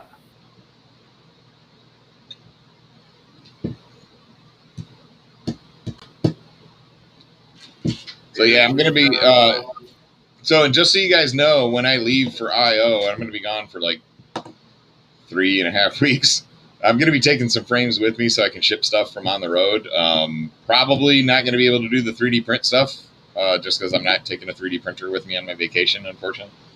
If I had my own camper, I might, but I'm not packing it up with the car to take with me to unload into a camper. And plus, I mean, to be honest, like there's only 4 days of IO, and if some of my print sets take 10 hours, I mean, how many print sets am I going to actually be able to get out anyway? Right. So. But I am going to take some frames with me. If you're going to IO, I will be offering on-site delivery of your purchases. I'm not going to be selling them at IO per se, but I will be doing on-site delivery. So if you do order one from the website, you won't have to wait for shipping. I'll be able to deliver it to you right then and there. All right. I am going to buy some extra Mutiny V2 prototypes because I have a feeling there's going to be a couple people that may want some. Good night, FPV Mama. Thanks. Good night, FPV Mama. Let's see. But yeah, I think you guys are going to really like what Gank Multirotors has got coming here at the end of this year. The end of this year, I'm hoping to have at least the Mutiny V2 will be changed from prototype to full release after I take any input and feedback from the original design and incorporate it into the frame. And after you fly it, you'll have a full release. What's that? Sorry. After you fly it, you'll have a full release. What? After I what? it's a joke about it. Never mind. Oh, yeah. Well, yeah. Yes. Okay. I'm sorry. This is a family show, Dan. Sorry, I'm a little slow. I've been out in the heat all day. So I may actually even before, like when I hold it in my hands, but yeah, for sure. I'm gonna, like I said, I have a feeling that a lot of people. I hope internally, but I do have a feeling that a lot of people are gonna like this design once you guys see the whole thing.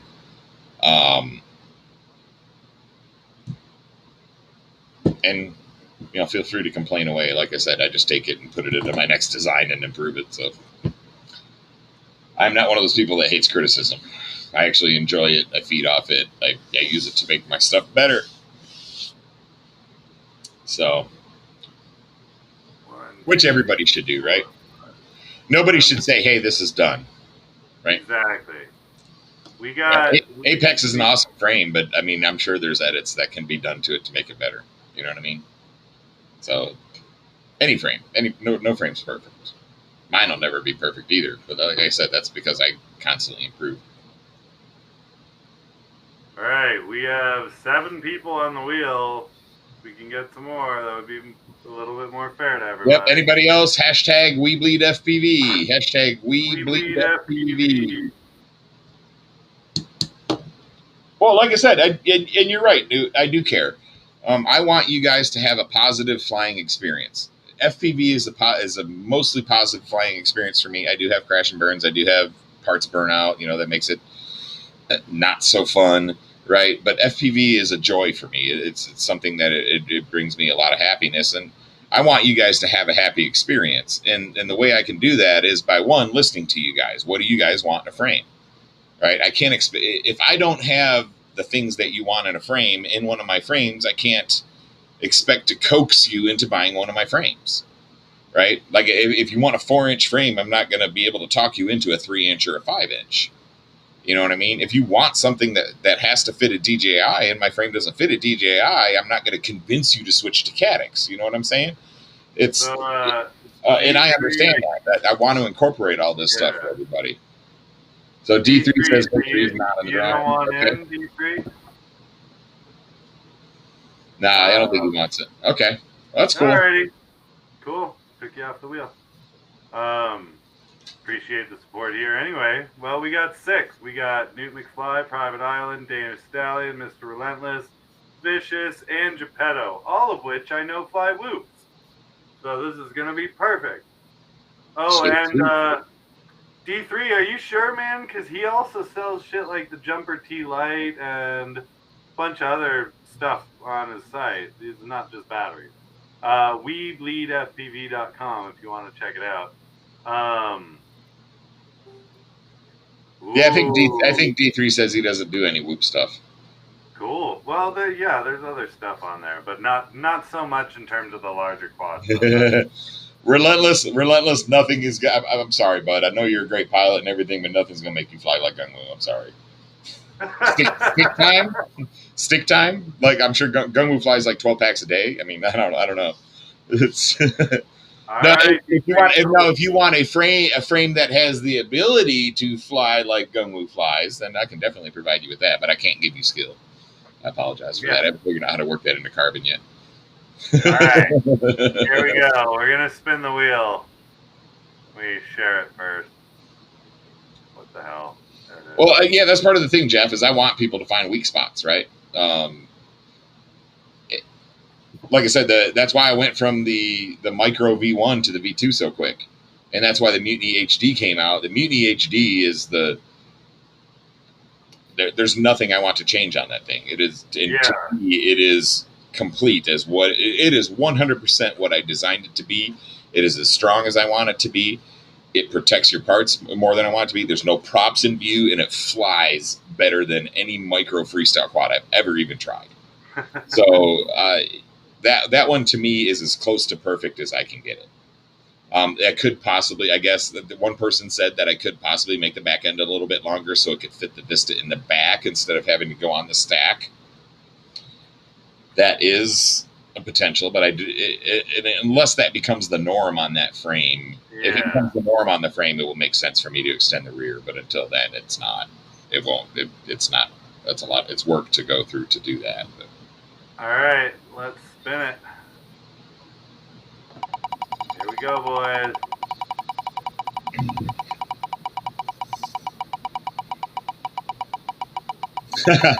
Yeah, right? It doesn't really exist, guys. Yeah, it's just a unicorn off in a path. It's like the perfect woman is like the unbreakable frame, right? Are you going to find it? And if you do, is it going to be built to ride the way you want? Oh my god! Hey, you're the one that started it, Dan. Just make sure. I hope you check that box that says "not for children." Yeah.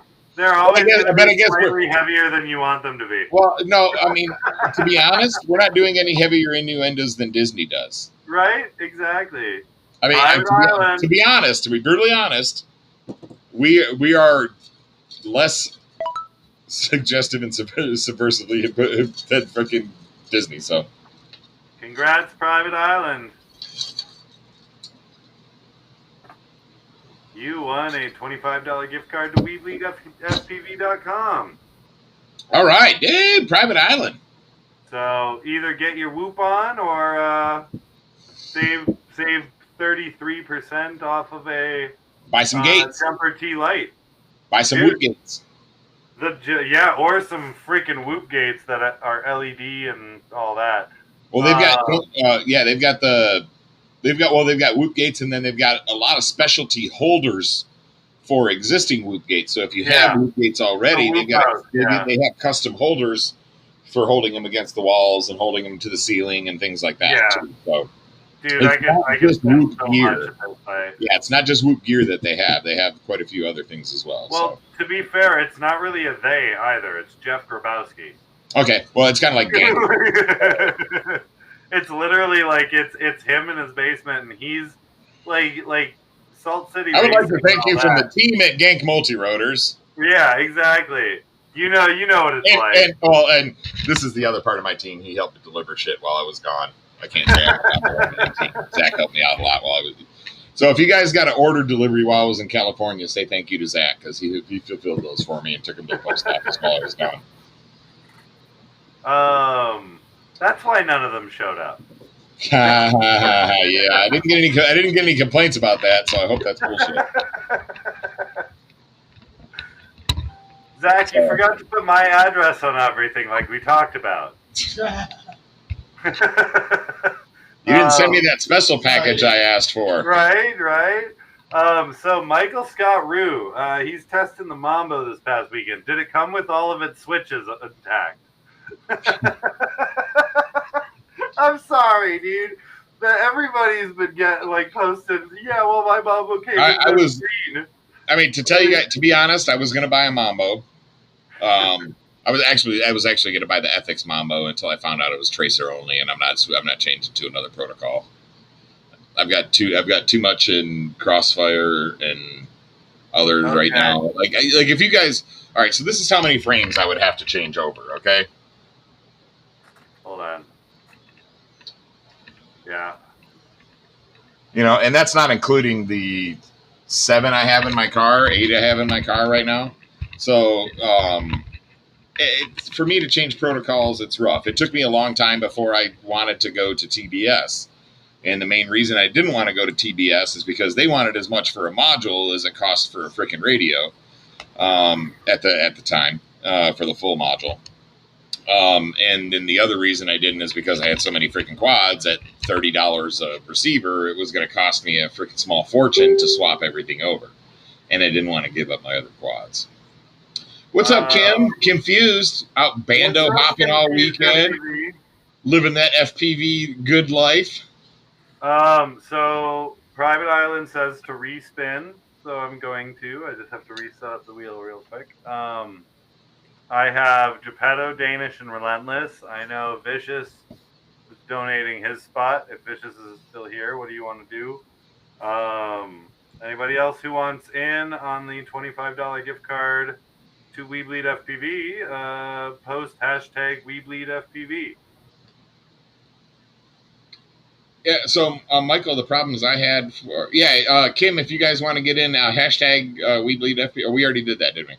Yeah, hashtag We Bleed FPV, and if you want like Whoop stuff, and he's got like transmitters like Jumper T-Light and a bunch of others. He's got some of the Acro-B RTF kits and all that stuff. So definitely hit them up. Let's see. Vicious wants his spot in, but wants to donate it to Relentless. I'm in with that. That's fine. Relentless has been kicking ass at the iGao 3 stuff. So I'm going to do... Mr. Relentless, you would have to ask Vicious Stitches why he's giving you his spot. That's not him. I'm gonna put it as Vish Lentis.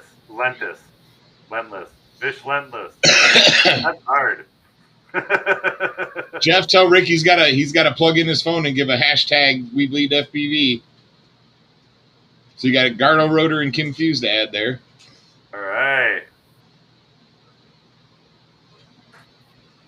Tell Jeff, tell him I'm sorry we can't make an exception for him. If he can get on and throw a hashtag in there under his login, then he can get on the wheel. Who is it? Rick James. Oh, Rick. He's watching with Jeff, and I really don't want to, because we normally don't do that. Right, so I don't want to be unfair to anybody else. Michael Scott Rue wants in for sure. There you go.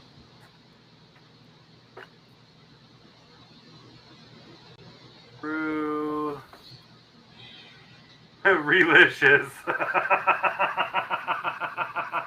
All right. That's the new wheel name for Vicious Relentless. That's how relicious stitches. I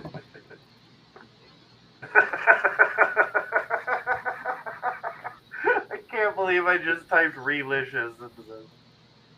There you go, Vishlentless. Vishlentless was not the best, but relicious is far better. There's Mr. Rick There's James. Rick James. All right, Mr. Rick James. Thank you for jumping on, bud. He's like, I hope you understand. Well, I'm not trying to be a dick. I just got to be fair to everybody else. Right. You don't have to. Yeah. As long as you pop that wee bleed on there, then we're good. Yeah, you've done it. We're good. Just all out of whack today. I can't get it in a good spot. Oh, it's probably because I'm used to having it on this. Yeah, it's up higher usually. That's why. There we go. That's better. I was like, why is the top of my head off camera? Apparently, he sent him a rush tank. Did he? Oh yeah, giveaway. He's Relentless. His name is Billy. Yeah, Billy Paul probably did send it to him. Jeff spelled it wrong. All right, I'll put Jeff on there anyway. Yo, you bled FPV, huh? You bleed? I blowed FPV. Blade. Blowed. That's just how they say it in Florida. Blowed. It's short for blow your load. So I get it if he wins because I spotted it. Nope. All right, guys. We're going to do a respin now. Thank you, Private Island, for being honest. And being like, yo, I ain't going to use that. Respin. I appreciate that. Some people don't pull that stuff anymore.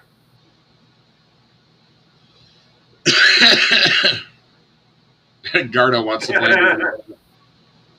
Hey, I've got the gank the blanket with the gank multi-rotors on it. That thing is very minky. Yeah, minky is the right word, I guess. Very minky. All right, spinning.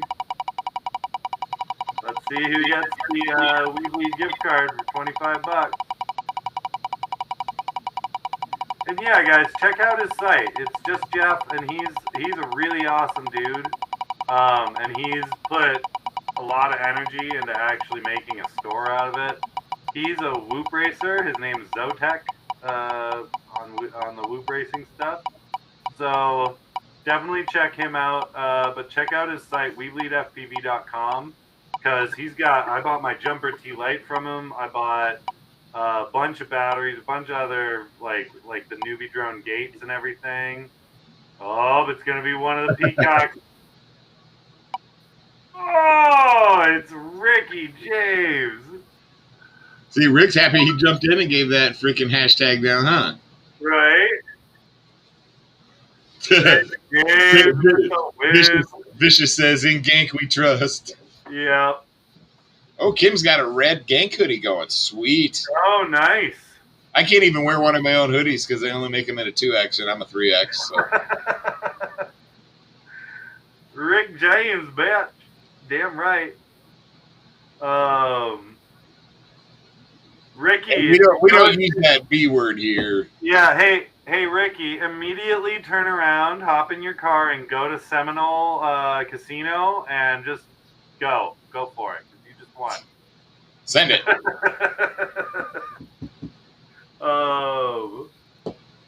Limited, what's up? Just missed the roll. Yeah, so Ricky, I'll shoot you a message. It's gonna be a digital gift card, so I can email it to you or whatever. No plastic?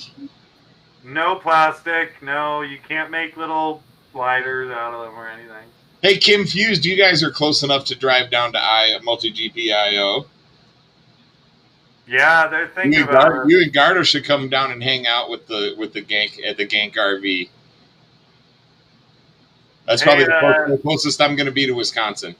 Hey, Geppetto, the bag's coming along good. I'm not sure if I'll market any of them because the foam and the one that I'm using is a little weak. I would like it stronger, and so I'm looking at other ones.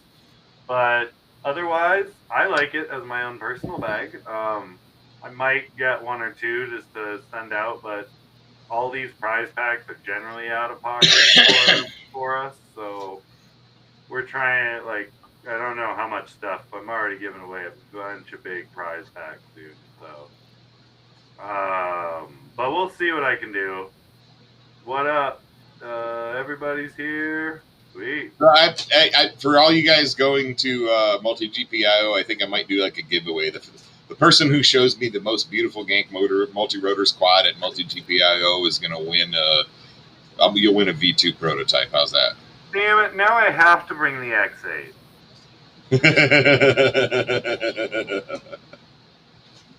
Well, if you were going to leave that at home, I wasn't going to let you in the fucking camper anyway, Dan. FPV Hangouts, congrats and thanks for the show. You're welcome. So Gardo, they did make a comment on the multi GP racing page that they realized that it had been mostly race focused in the previous years, and that they were hiring a freestyle course designer and setting up a bigger, larger freestyle area with more fun for the freestyle people.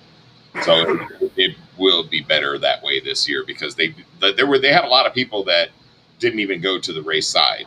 Like, I mean, Bot Grinder never raced a pack. You know what I mean? He was there the whole time. Corey Tapp Cricket was there. He didn't race a pack. You know, so they realized that there's more people coming there just for freestyle. So there will be good. And the freestyle course was awesome. I mean, to be honest, I can't race with the fast of the fast guys. So after qualifying was over and I didn't qualify, I spent a lot of time at the freestyle track. And also the last time that I was there, I was testing the Mutiny V1 prototype. So this is kind of ironic that 2 years later, I'm testing the V2 prototype at IO. So it's actually pretty badass, and it's going to work out almost the same because I literally picked up the frame parts 3 days before I left IO in 2019. So, here we go. I wanted to play while they're here. Kim and Gardo just went out flying, and she was playing with her Nemesis. Oh yeah, I saw that video. Show that one. Yeah, I'm doing that. Share that one. That was a good one. The shark bite one. That was a good one. Where's the button? There it is. Yeah, I wish I could bring my smoker and smoke some freaking meats for us there too. I could bring it. I'd just have to rent a trailer. You hear that, Zach? So if we do rent a trailer, we got to take the smoker.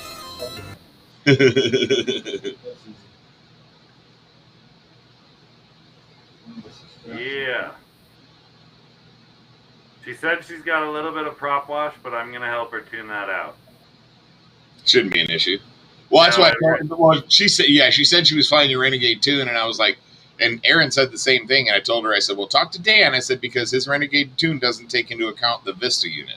Yeah, or the extra weight of bigger motors. Because remember, I have super small motors on mine. So it's just a small tune, right? So yeah, because I originally tuned it for the little 16x16 stack, but on this one I have a 20x20, so it's a little heavier, and I've got those little tiny 1204 motors. So well, and I told her I said when I was flying with Aaron, I told her and I kind of chuckled. I was like, man, I'm gonna have to tell Dan I've flown both my tune and your tune on the Nemesis HD, and I like my tune. Yeah.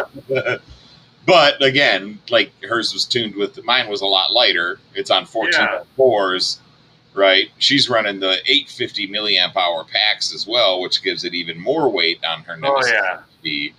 Right? Yeah, it could definitely be adjusted. And I'm working on mine right now because I'm gonna add a run cam split 3 instead of just the basic Foxia that's in there right now. To be honest, Dan, my freaking DVR footage from there with just that freaking Caddx, I think it's a Caddx EOS I have in there now. Yeah. Dude, it's incredible because my OSD's off. Oh yeah. It's remarkable. Yeah, I've got my shit's in my car, so I can't show you right now. But I've just got a little Foxier Razor in mine, and it's it's okay, but I've noticed there's some points where the cable wiggles a little bit and seems to cause some issue. And so before I fly it again, I want to put another camera.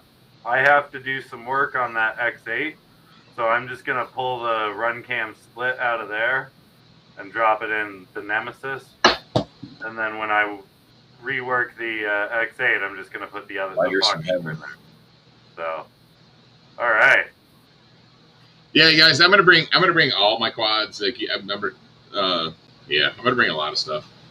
I might even bring a Flyno quad for a Flyno fan. You guys a giveaway for a Flyno fan. Yeah, everybody loves Flyno. Well, I've got so. I have right now. I have 3 identical or nearly identical Cerberus V2 racers. So I don't know. They've got some good motors on them. I don't know if I want to give them away, sell them as a frame, or if I want to give it away like completely. Well, actually, 2 of them I know I don't want to give away complete because I'm going to harvest that 20x20 Helio board out of there. All right, I'll be back in 1 second. So. For all y'all that think that Helio and Butterflight was just for freestyle, I used to race with Butterflight. It was very super awesome to tune. And I also ran with the Helio 20x20 for a while. Well, Doctor, I have your magic stick.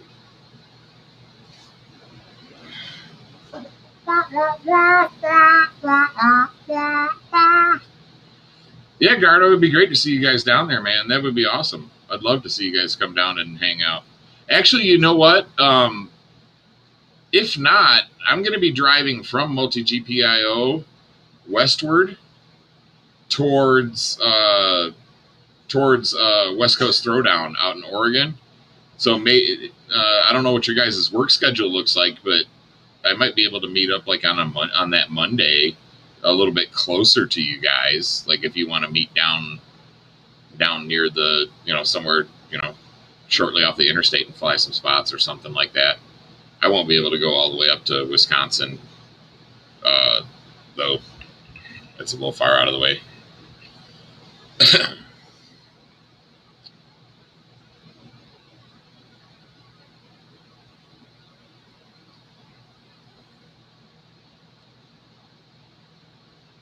Yeah, you guys are all on your HD stuff. I don't even have a set of goggles that would be compatible with SharkBite. I've got HD2 V2s. They're super old. They're the widest field of view that you can get on the Fat Shark goggles.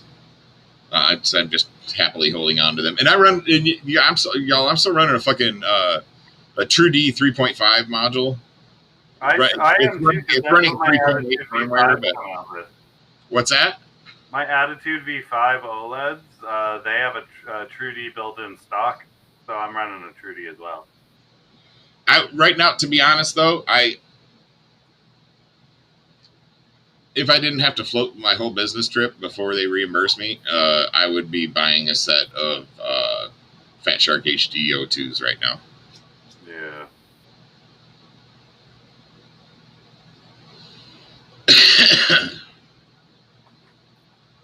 Yeah, Vicious Stitches. I've seen some of your SharkBite stuff.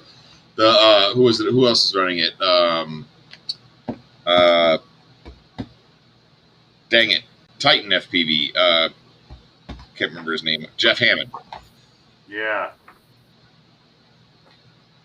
I have terrible time with names, you guys. So please excuse me. Especially when everybody's name is different on YouTube. Well, it's different on YouTube. It's different on Facebook. It's different on call signs. Yeah. I'm a little bit heat exhausted right now because I spent freaking half the day out in 96-degree weather sweating my large caboose off, and I'm on my like third glass of watered down lemonade trying to rehydrate. So. Oh man. Well, I think we're gonna cut it short pretty soon. But is there anything else you want to go over before we do? No. If you guys are interested in flying the Mutiny V2, make sure you're a member of the Gank Multirotors community. I will be posting I'm posting basically. It'll be a prototype price. It'll be probably a little bit lower than what the full price for the frame will be once I've got it all refined and all that stuff. The trade-off is I do want your feedback, right? Yeah. You're going to get the frame for a little less than what it's going to come out at. I think it's very close to where it needs to be. It's always possible I miss something, but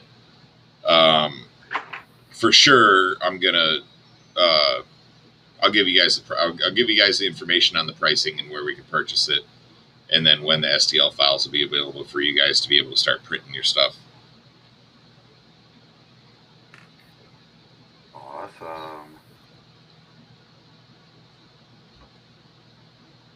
I love this Instamount, man. How it slides on the Nemesis, by the way.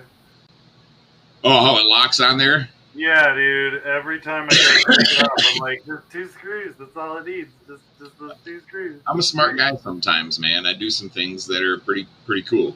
Right? I just wish more. I wish more people in the FPV community would notice how much thought that I put into everything that I do.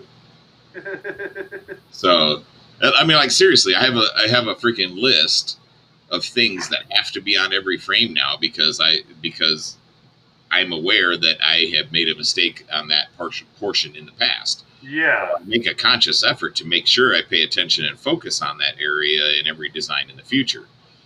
Plus, like I said, I take all of the criticisms of my previous frames. What didn't people like about it? Because if people don't like something about your frame, like I said, there's so many options out there, they're just not going to buy it, right? Yeah, exactly. So durability is always my durability and value are my 2 key points, right? And then everything else is valuing input from customers, right?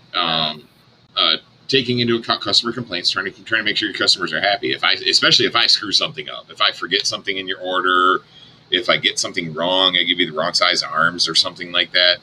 I mean, for sure, I'm gonna freaking make that up. You guys aren't gonna have to, do anything for that. But like I said, you guys are gonna get a prototype price for the Mutiny V2. It is, I guarantee it's gonna be a refined frame, and the special price is gonna include 1 spare arm already. So if you crash an arm testing the dang thing, you're not gonna be down and bummed out and not be able to complete the testing.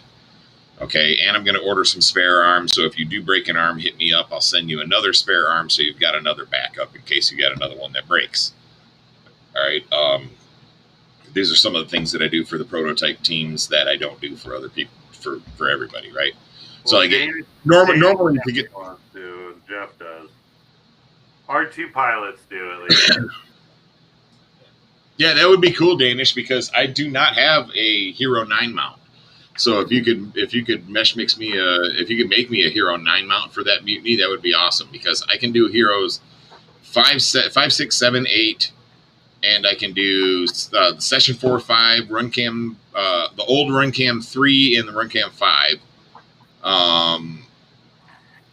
and the Insta360 Go. Currently, that's what I have. Now I could go and I do need to make a Hero 9 blank mount. Like I have a Hero 8 blank that I can put on any pedestal for any quad. And that's kind of how I do my stuff. But yeah, I'll let you know if you'll allow me to use that to post with my Gank Multirotor stuff on Thingiverse so other people can have it for free. That would be awesome. Because that's my deal. I don't hold my 3D prints. I allow you guys to print them for yourself if you want to.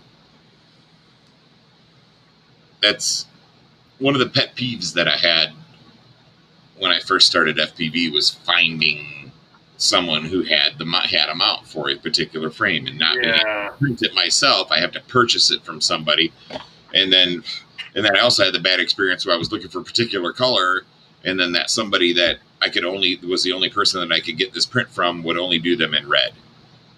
Yeah. And I'm like, my quad's not red. I don't want red. You know? So I ended up designing my own mount for it, which is partially what got me into 3D design, right? Was people not having that kind of crap or not having access to that kind of crap. And that, like I said, that was also one of the things that Flynoceros did that I really loved. And I always told myself if I was going to start a company, I was going to make sure that I released all the 3D print files to everybody. Because to be honest, I mean, cleaning prints, I have huge hands. So if I'm cleaning tiny parts, I also have terrible arthritis. I know I only look like I'm 30, but I'm actually older than that.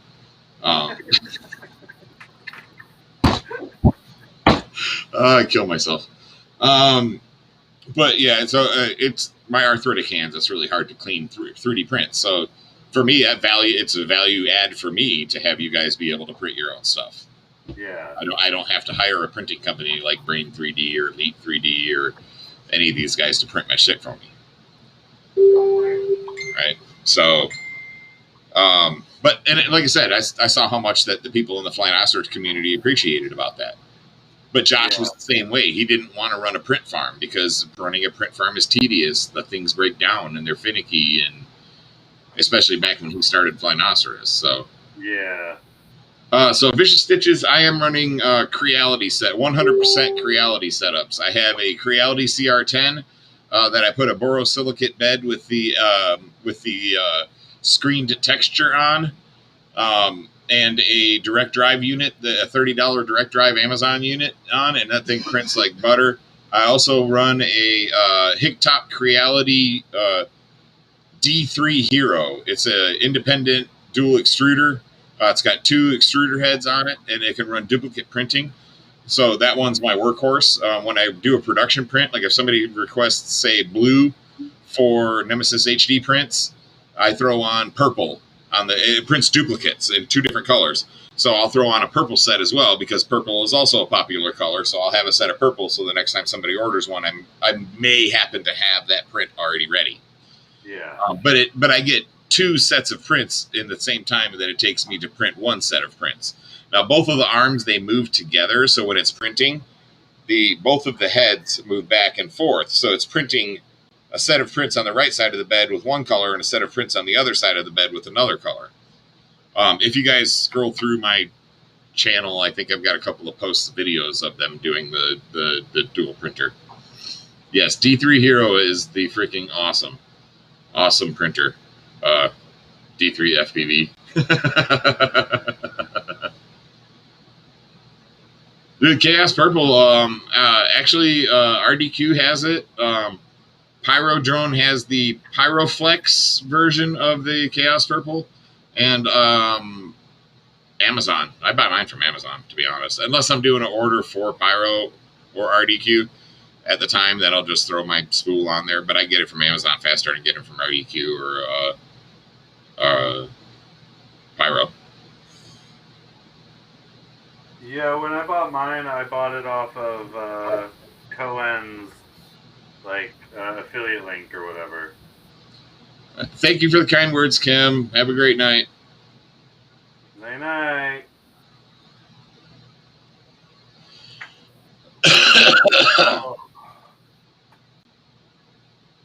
Yep, night Gardo. Yeah, think about that. The Monday after Multi GPIO, I might be able to meet you guys somewhere if you're not too busy. I will be driving west under Illinois, well, through Illinois, close to Chicago, not too terribly far away from Wisconsin, depending on what part of Wisconsin. Wisconsin. What if they're way up in the very high north? Yeah, that'd suck. I get too close to Canada, I want to go visit my buddy Hootie. Yeah, right? What's up, Max Air? How you doing, bud? Yeah, Jeff, you're going to love the Mutiny V2. And I think you've got the refined version of the ASP. The last edit that I made to the ASP, the arms are so tight they do not move. freaking West like I said, West crashed at 100 miles an hour into the freaking the top of the ladder gate on the freaking global qualifier. Smashed his top. I've never seen anybody break a top plate. Broke the top plate loose from the thing. Split his camera in half. Literally split his whole fucking camera in half. Broke out. He bent the right side standoff like almost completely 90 degrees. And broke the top plate was still attached with cracked carbon, of course, to the it was the worst crash I'd seen on a freaking FPV race frame. But he's also probably the guy that has flown my race frame the fastest. He's super quick. Like I said, he was after his first global qualifier and his first time on the track, he was number 44. So he should be in the top 100 by the time everything levels all out. So he's super fast.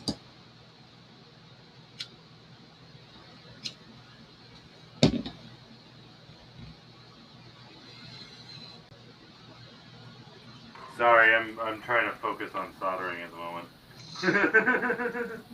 Well, hold up. Let me see. The times should be updated. So let me pull them up. I got to do a screen share. Dang it. All right. So let's pull up the multi-GP rankings and see where we all sit right now. All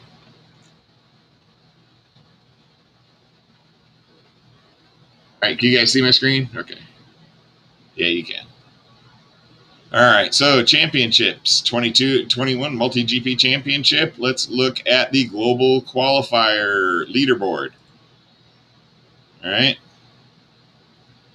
Oh, dude, Hyper's got number 1 right now. 3 laps in 30 seconds, dude. Holy crap. 10 seconds a lap. Holy hell. Now, Ivan was pulling constant 12s.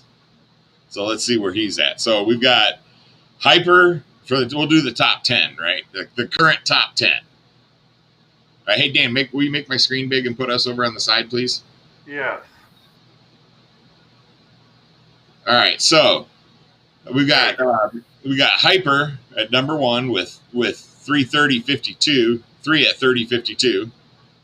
So he's from Florida. Y'all probably know Hyper. Yeah, right? that's Mason. Yep, you guys know Hyper out of Jack's, right? Hyper's dude, he's freaking goddamn grease lightning. Propsicle from St. Louis FPV, Aaron Silas Aaron. Neukel, everybody knows Neukel. Neukel's he's no surprise he's in the top 5, right? Jake Hammer from Detroit Drone Racing. I'm not sure if I know Jake. I know quite a few of the Detroit race guys because I hang out and talk with Joe every time I go to I/O. Joe's the designer for Detroit Multirotors. He's an awesome dude, by the way. If you get a chance to meet Joe, Joe England, awesome dude. He's also got some great designs up there. Let's see, Kyle Formula Wentworth out of Mighty Drone's home chapter. Tony the Milkman Bracco at number 6 from Fayetteville. Constantine Sonatag from DMFP Drone Racing Series.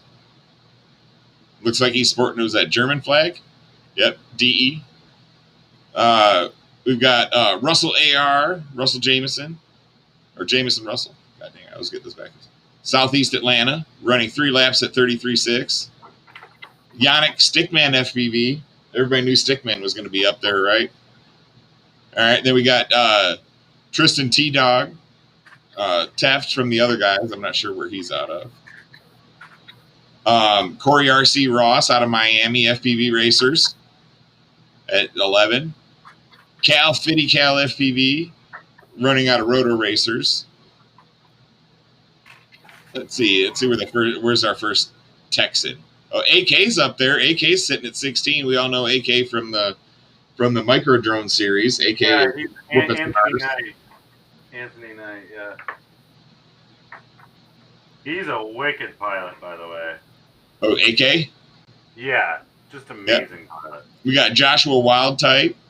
We got Ryan AK Drones Martin from Alaska Drone Racing League. Niels Merdink from Hanover. Ivan. So Ivan's current. Ivan, I was just down racing with him today.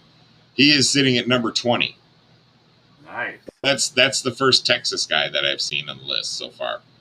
But Vanover, I'm not sure. I haven't seen Vanover on the list either. So maybe Vanover hasn't made it freaking GQ yet.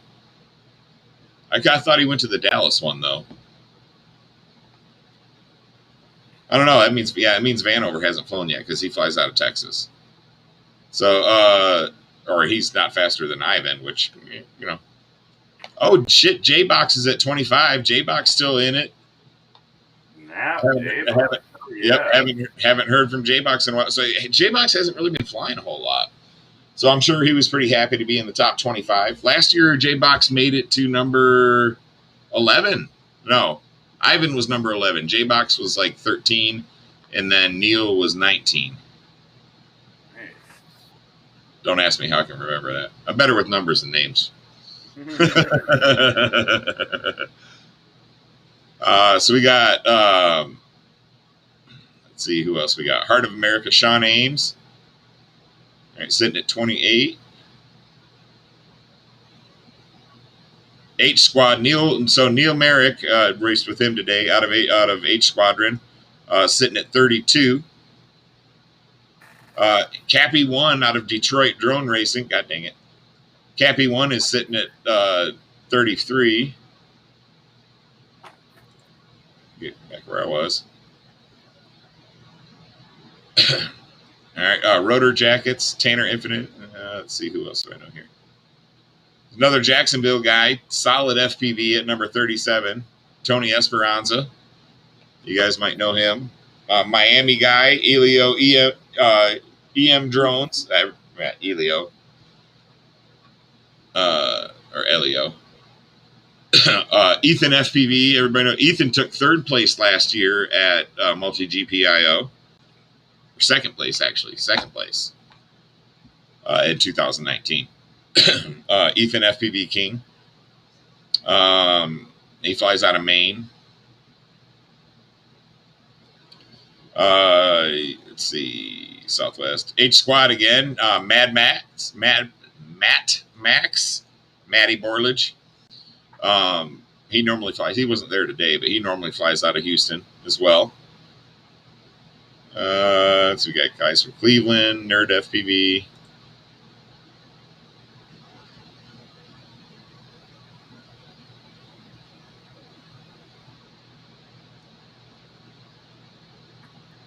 Yeah, dude, Vanover's a quick dude. I'm not gonna knock him at all. He puts in work. Yeah. Evan too. So look at this. Lucas runs the Temple Drone Racing chapter in Temple, just an hour north of me. So I go up to race with them frequently. Lucas is sitting at number 53 in the country right now. Smoking hot.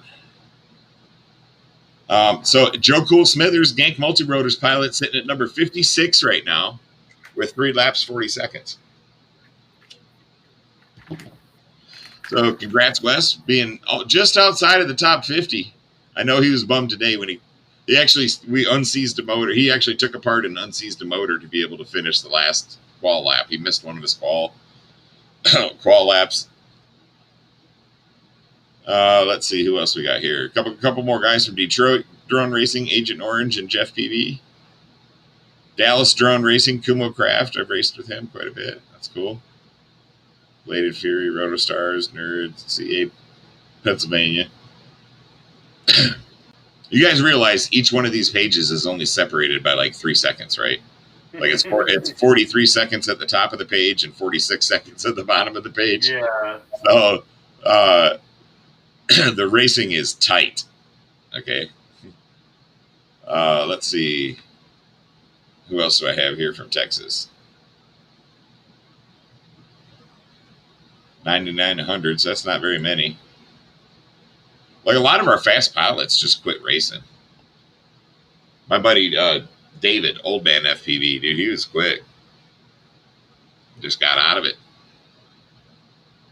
So Jeff says he's at 328. Nice. Night, Matt Raymond. Night, everybody, I guess. Hey, catch you later, guys. Thanks for stopping by.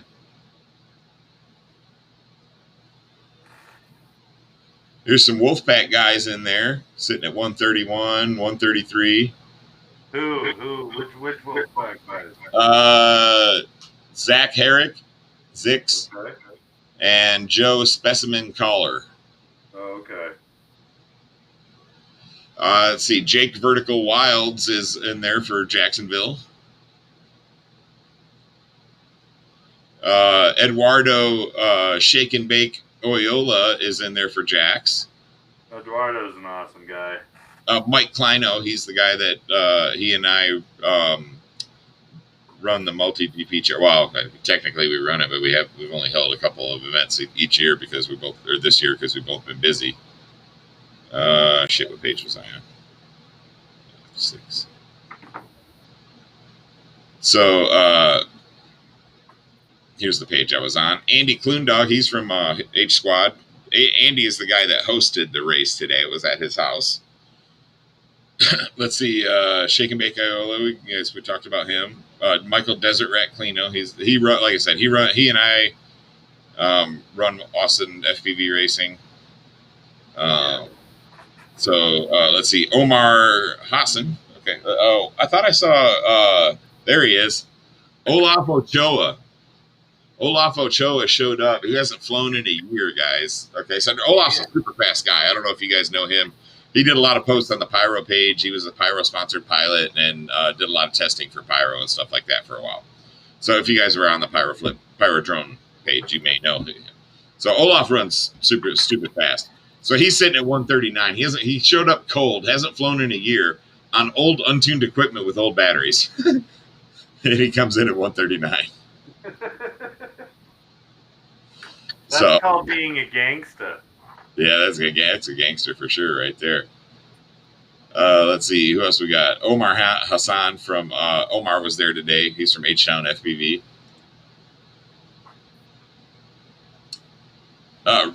Rianne. Mako is sitting at 151 right now. Oh, nice. Mako Reactra. Yeah. Yep. Johnny 5 is sitting at 153. I raced with Johnny 5 today. So Johnny 5, you guys know, does a lot of reviews and stuff, and I'm gonna talk to him about doing some reviews for some gank frame stuff. Matt Nowakowski, Sidewinder, sitting at 155. Nice. Carlos Campos, Carlos FPVs. I recognize him from around the chats. Oops, why did I click on that? Damn it, don't click on that. We got Dutch, Rainman FPV. Seems like a lot of people haven't had their chance to get in the races yet, too. Because there's a lot of familiar names that are not on the list yet. Like I don't see Evan on there yet either. Right, so that means Evan Turner either he didn't run or I haven't reached him on the list, which would be terribly surprising. Yeah, no shit. Let's see. Chet Mack FPV. He races out of Temple.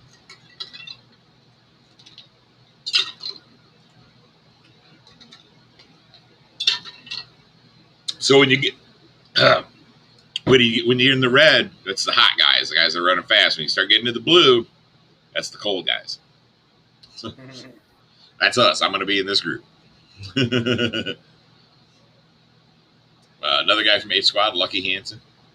Space Pants from Dallas.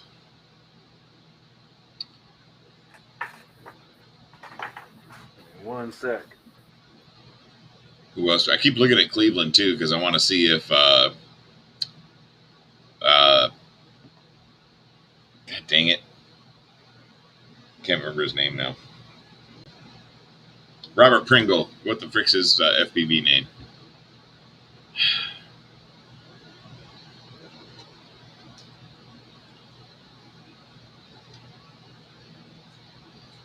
What's up, Night Train? How you doing, buddy?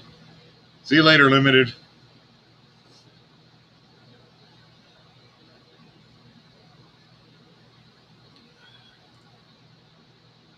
Yeah, they'll get it. Those guys will get in there. They always get in there. Like people like Evan and them, they got enough money to fly to any location for a GQ race. So it's, you know, they can do that kind of thing or road trip it. Papa Beef Johnson from Jacksonville Racing sitting at 230.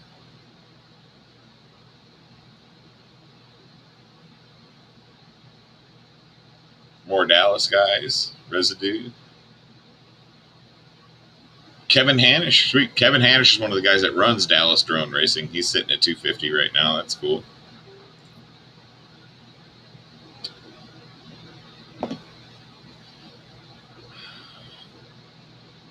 Yeah, we're still not even close to me yet.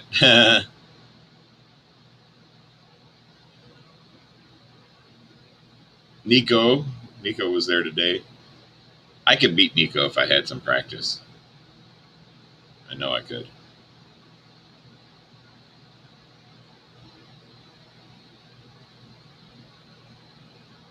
Getting close to my times. I'll be in the 300s somewhere, maybe 400s.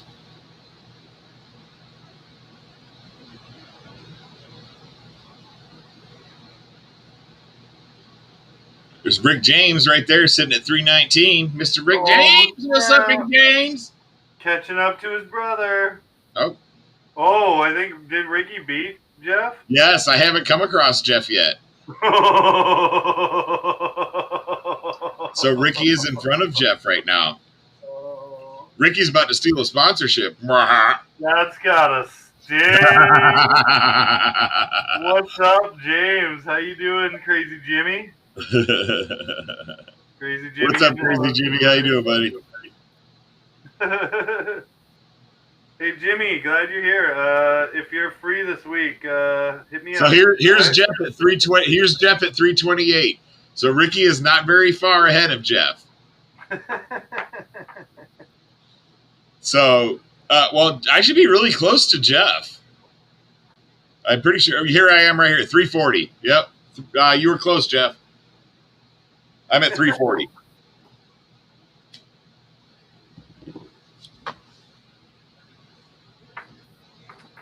But I took 30 seconds off my freaking previous time, so that was good for me.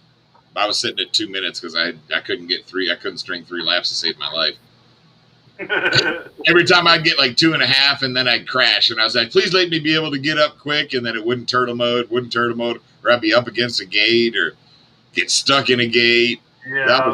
I was having the worst luck. Like last time I showed up late and had problems. Those guys down at H Squad are awesome. Like Ivan is so freaking amazing for making sure everybody has a good experience.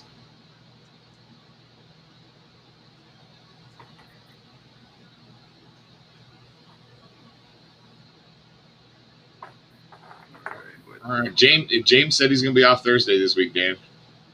Awesome. Who else we got? Anybody else got times up there you want me to pull up on the stream?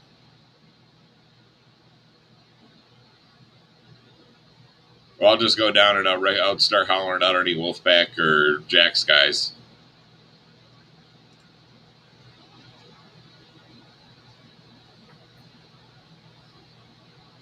Got some Long Islands in there. Dallas Drone 8 Racing. Lauren Larson. Dallas Drone Racing, way too slow, Millspaw. Bill Milam, See Bill Fly. 0 laps. So we're down to 0 laps in no time, so there's no point in me even going on beyond that list. I just noticed that. I mean, what the fuck am I doing? Pardon my language, guys. This is kind of a family show. Well, it's kind of not a family show. But.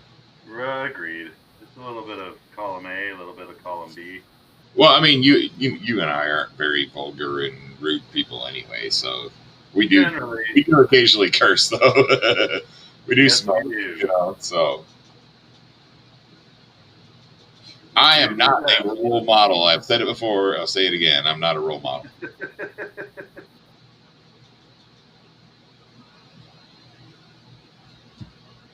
Although I have made a very good success of myself in my life, and oh, see, I'm freaking delirious. It's time to go, Dan. Yeah, I agree. I gotta finish. I literally just finished rebuilding the Nemesis, and now I'm like, I need to go to bed. I've got quite a few quads. Yeah, Tim, that print looks nice. Holy shit, that looks like it protects the lens quite well. I like how it splits. My Hero 8 mount splits like that, but it doesn't have the locking tab like yours does. And it doesn't split all the way down to the button. But it does. Mine does have a screen cover on the back as well, so you're going to hopefully protect the screen. Yeah, I like that, Tim. Thanks for sending that over.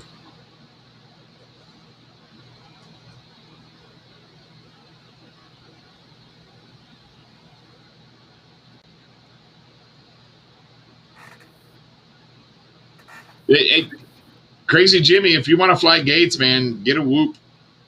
Yeah, I mean, it's the best way to start practicing gates and how to pre-turn and stuff like that, because you're going to need to learn pre-turning and like that. And it's easier to do with the micro, to be honest.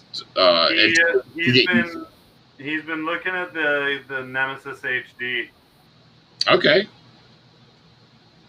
Because I've been flying it when he's here. Did I show you guys that I had whoop ducks for the HD? I need to buy a big, huge bag of them and carry them in my store is what I need to do. Yeah.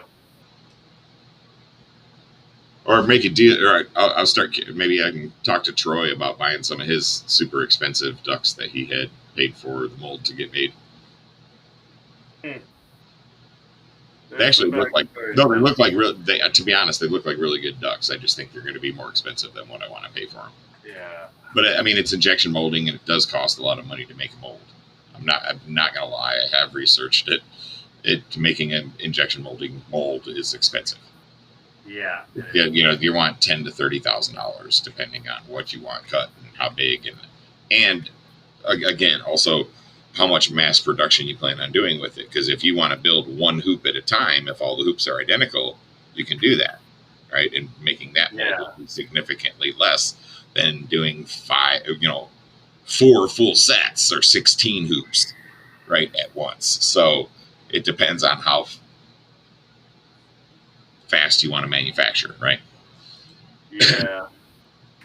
So. Well, when you have the capital available, you will do it, but not. I'm not saying you. I'm just saying like guys like that tend to have the capital available to them to do that. No, I mean, dude, my company is it doesn't do great. I mean, it does better and better every day because you guys keep, because of the show and because people like you guys getting the word out about my frames and appreciate that. Yeah, it's not a big company. It's not one that mass. Well, I mean, all I carry is frames, right? So it's not. Yeah. I'm a very, very one-faceted.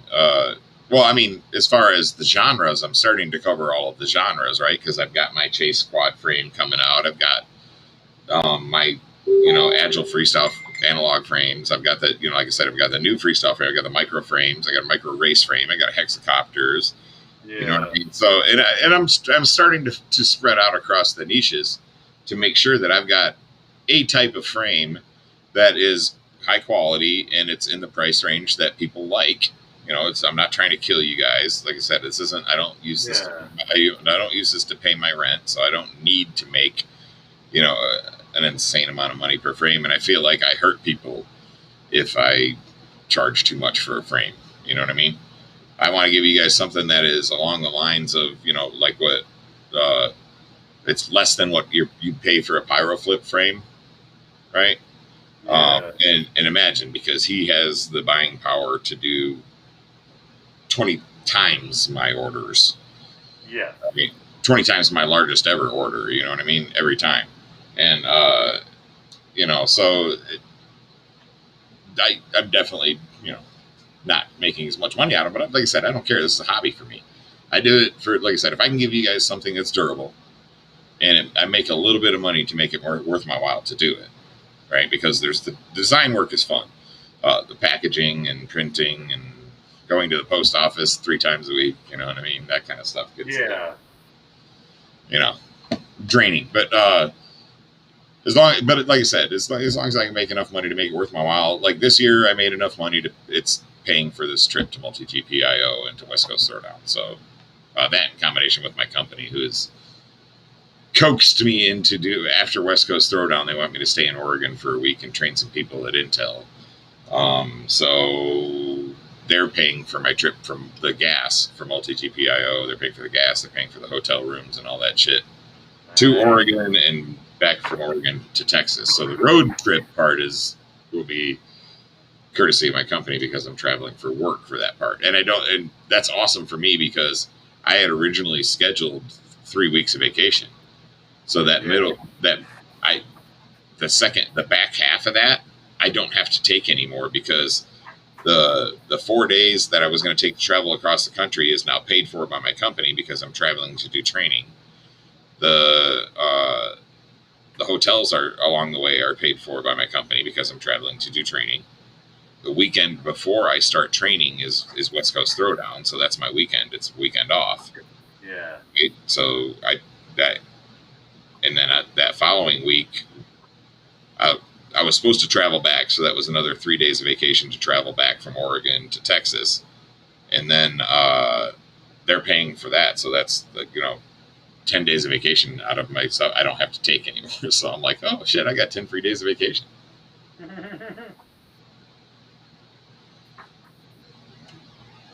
Yeah, Jimmy, check them out, buddy.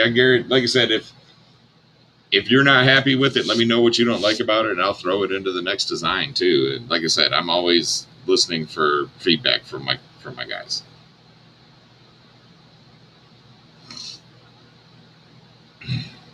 All right, Jeffy, later. All right, I think I'm gonna go to.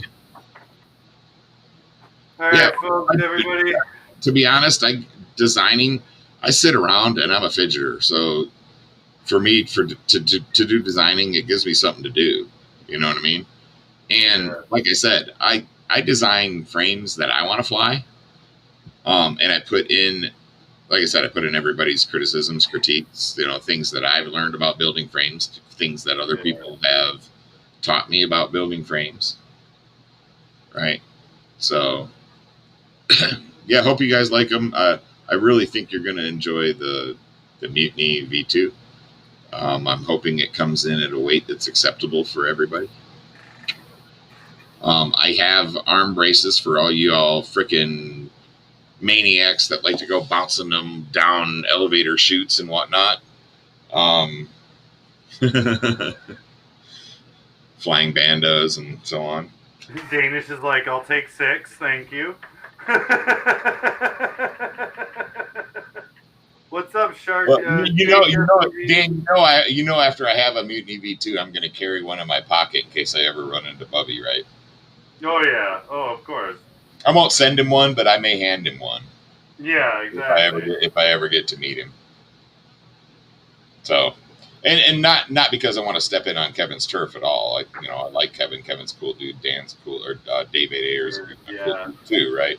I'm not trying to step in on their turf. I'm just trying to give people options. Know what I'm saying? Like I said, I totally accept. Like I've given my frames to people that it wasn't their type of frame. They like a true X freestyle, and it wasn't, and that wasn't their thing, and they didn't like it. That's like I said, I can't make a frame that everybody's gonna like. The Nemesis HD is probably the closest frame that I could say that I can almost guarantee that you guys are gonna like how it flies, unless you build it like a flippin' brick with a 20 by 20 stack and freaking, 1806 motors, and you try to slap a freaking 1300 milliamp battery on it. You know what I mean? Unless you try to purposely hinder your flight. To be honest, the Mutiny flies great. The non-HD Mutiny flies great. I'm not happy with how the Mutiny HD flies, to be honest. I'm not happy with myself. I made it a little bulky, I think. It doesn't fly terrible, to be honest. I don't like the way it looks. I gotcha. It's too fat. So the Mutiny HD is going to be going away. The Mutiny V1 HD is going to be going away when the Mutiny V2 comes out. When I sell out of them, they'll be gone. Yeah. Now the Mutiny V1 I'm going to continue to carry because it is a very light, agile freestyle frame analog freestyle frame that flies great. So I'm not going to get rid of that, but I will like I said, the HD will all be moved over. And once I run out of the Mutiny V1, the Mutiny V1 body will come with Mutiny V2 arms. They are compatible. They are swappable. They will fit both frames. So when I do carry the Mutiny V1, it will be a V1.5, I guess, because it'll have the V2 arms. Yeah.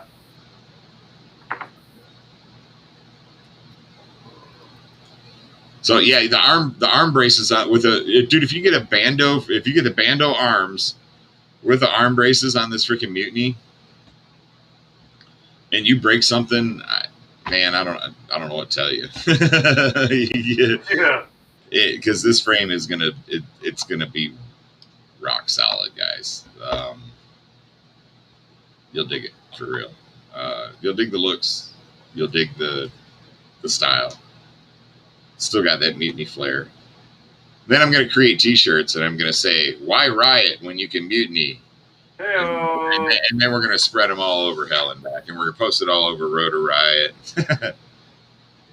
That's my son's job. He's supposed to design that shirt for me.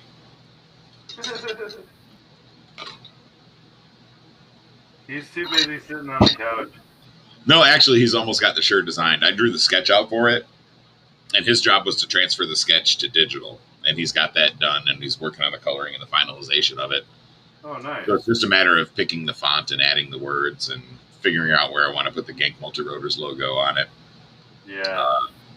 That kind of thing. Nice.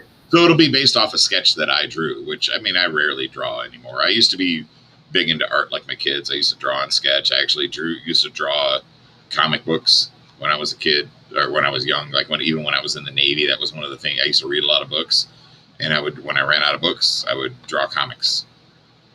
So, but I haven't drawn in a long time. So I did a horrible sketch, and he turned it into something pretty cool. So.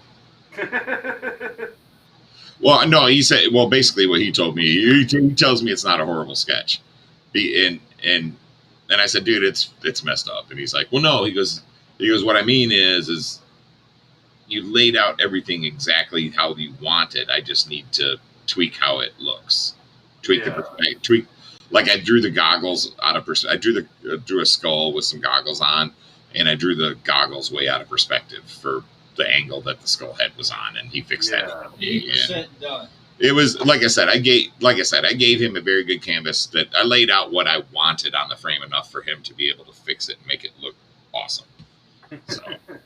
Well, that's all that matters, really. And I've also got a Necromancer T-shirt coming out with the skull head cutout that I've got in the frame. I don't know if I showed you that. I didn't show you guys that recently, did I? No. So that's the skull head cutout that I have in the frame. Let me see. You showed me, but not any of them. Let me see if I can jam this down in here so you can see it. Got to get some contrast behind it. Oh, my motor wires are all jammed in there, damn it.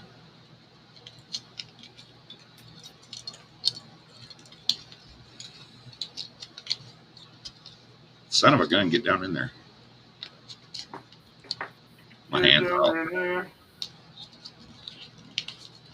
Well, my hands are all cramped up from racing today, and it's, I see where it's stuck.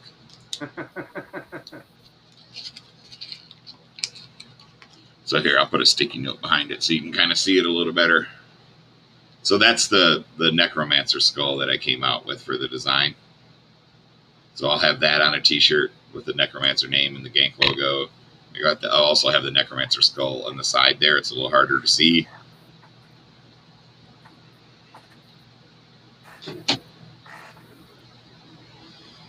Yep, I thank Dan all the time for as much as he spreads the word about Gank Multirotors, because I'm not a hype man. And Dan doesn't hype shit unless he likes it. And I like that about him. So I agree. I take a lot of pride in that. Like when I do, even though I don't do too many reviews anymore or anything, when I review something or tell somebody just via messenger, like when they're like, "Yo, which whoop board should I buy? Yo, what this should I buy?" I tell them the shit that I've had problems with, and I tell them the shit that I like. I don't give two shits. Like I've had multiple battery companies approach me recently about testing their batteries and all that, and I just straight up say, "Look, I'm going to be blunt about all of my reviews. If this battery does not live up to my expectations, my review will state that. Like it'll state that it almost lit my quad on fire, or it'll state that it sagged out at 2 minutes. You know, shit like that." That's one of the things I value is value Dan as for a micro tester. He's tested all my micro frames for me because one, he's going to give me honest feedback, and two, I know he's going to abuse it, and so I'm going to be able to find the weak points. And if I can't, then I'm going to build something ridiculous like an X8. Yeah, I appreciate that, Mr. Relentless. Yeah, I do notice you guys recommend my frame a lot when people ask questions, and I greatly appreciate that because word of mouth advertising really means a lot. Oh yeah. So. All right, boys. Well, let's all dream about our newest gank, Mutiny V2. Yeah. We are all going to purchase very shortly, and start thinking about what components you want to put into it, guys. Yeah, I will estimate it's going to be. I want to say it's going to be under 120 grams in the standard form.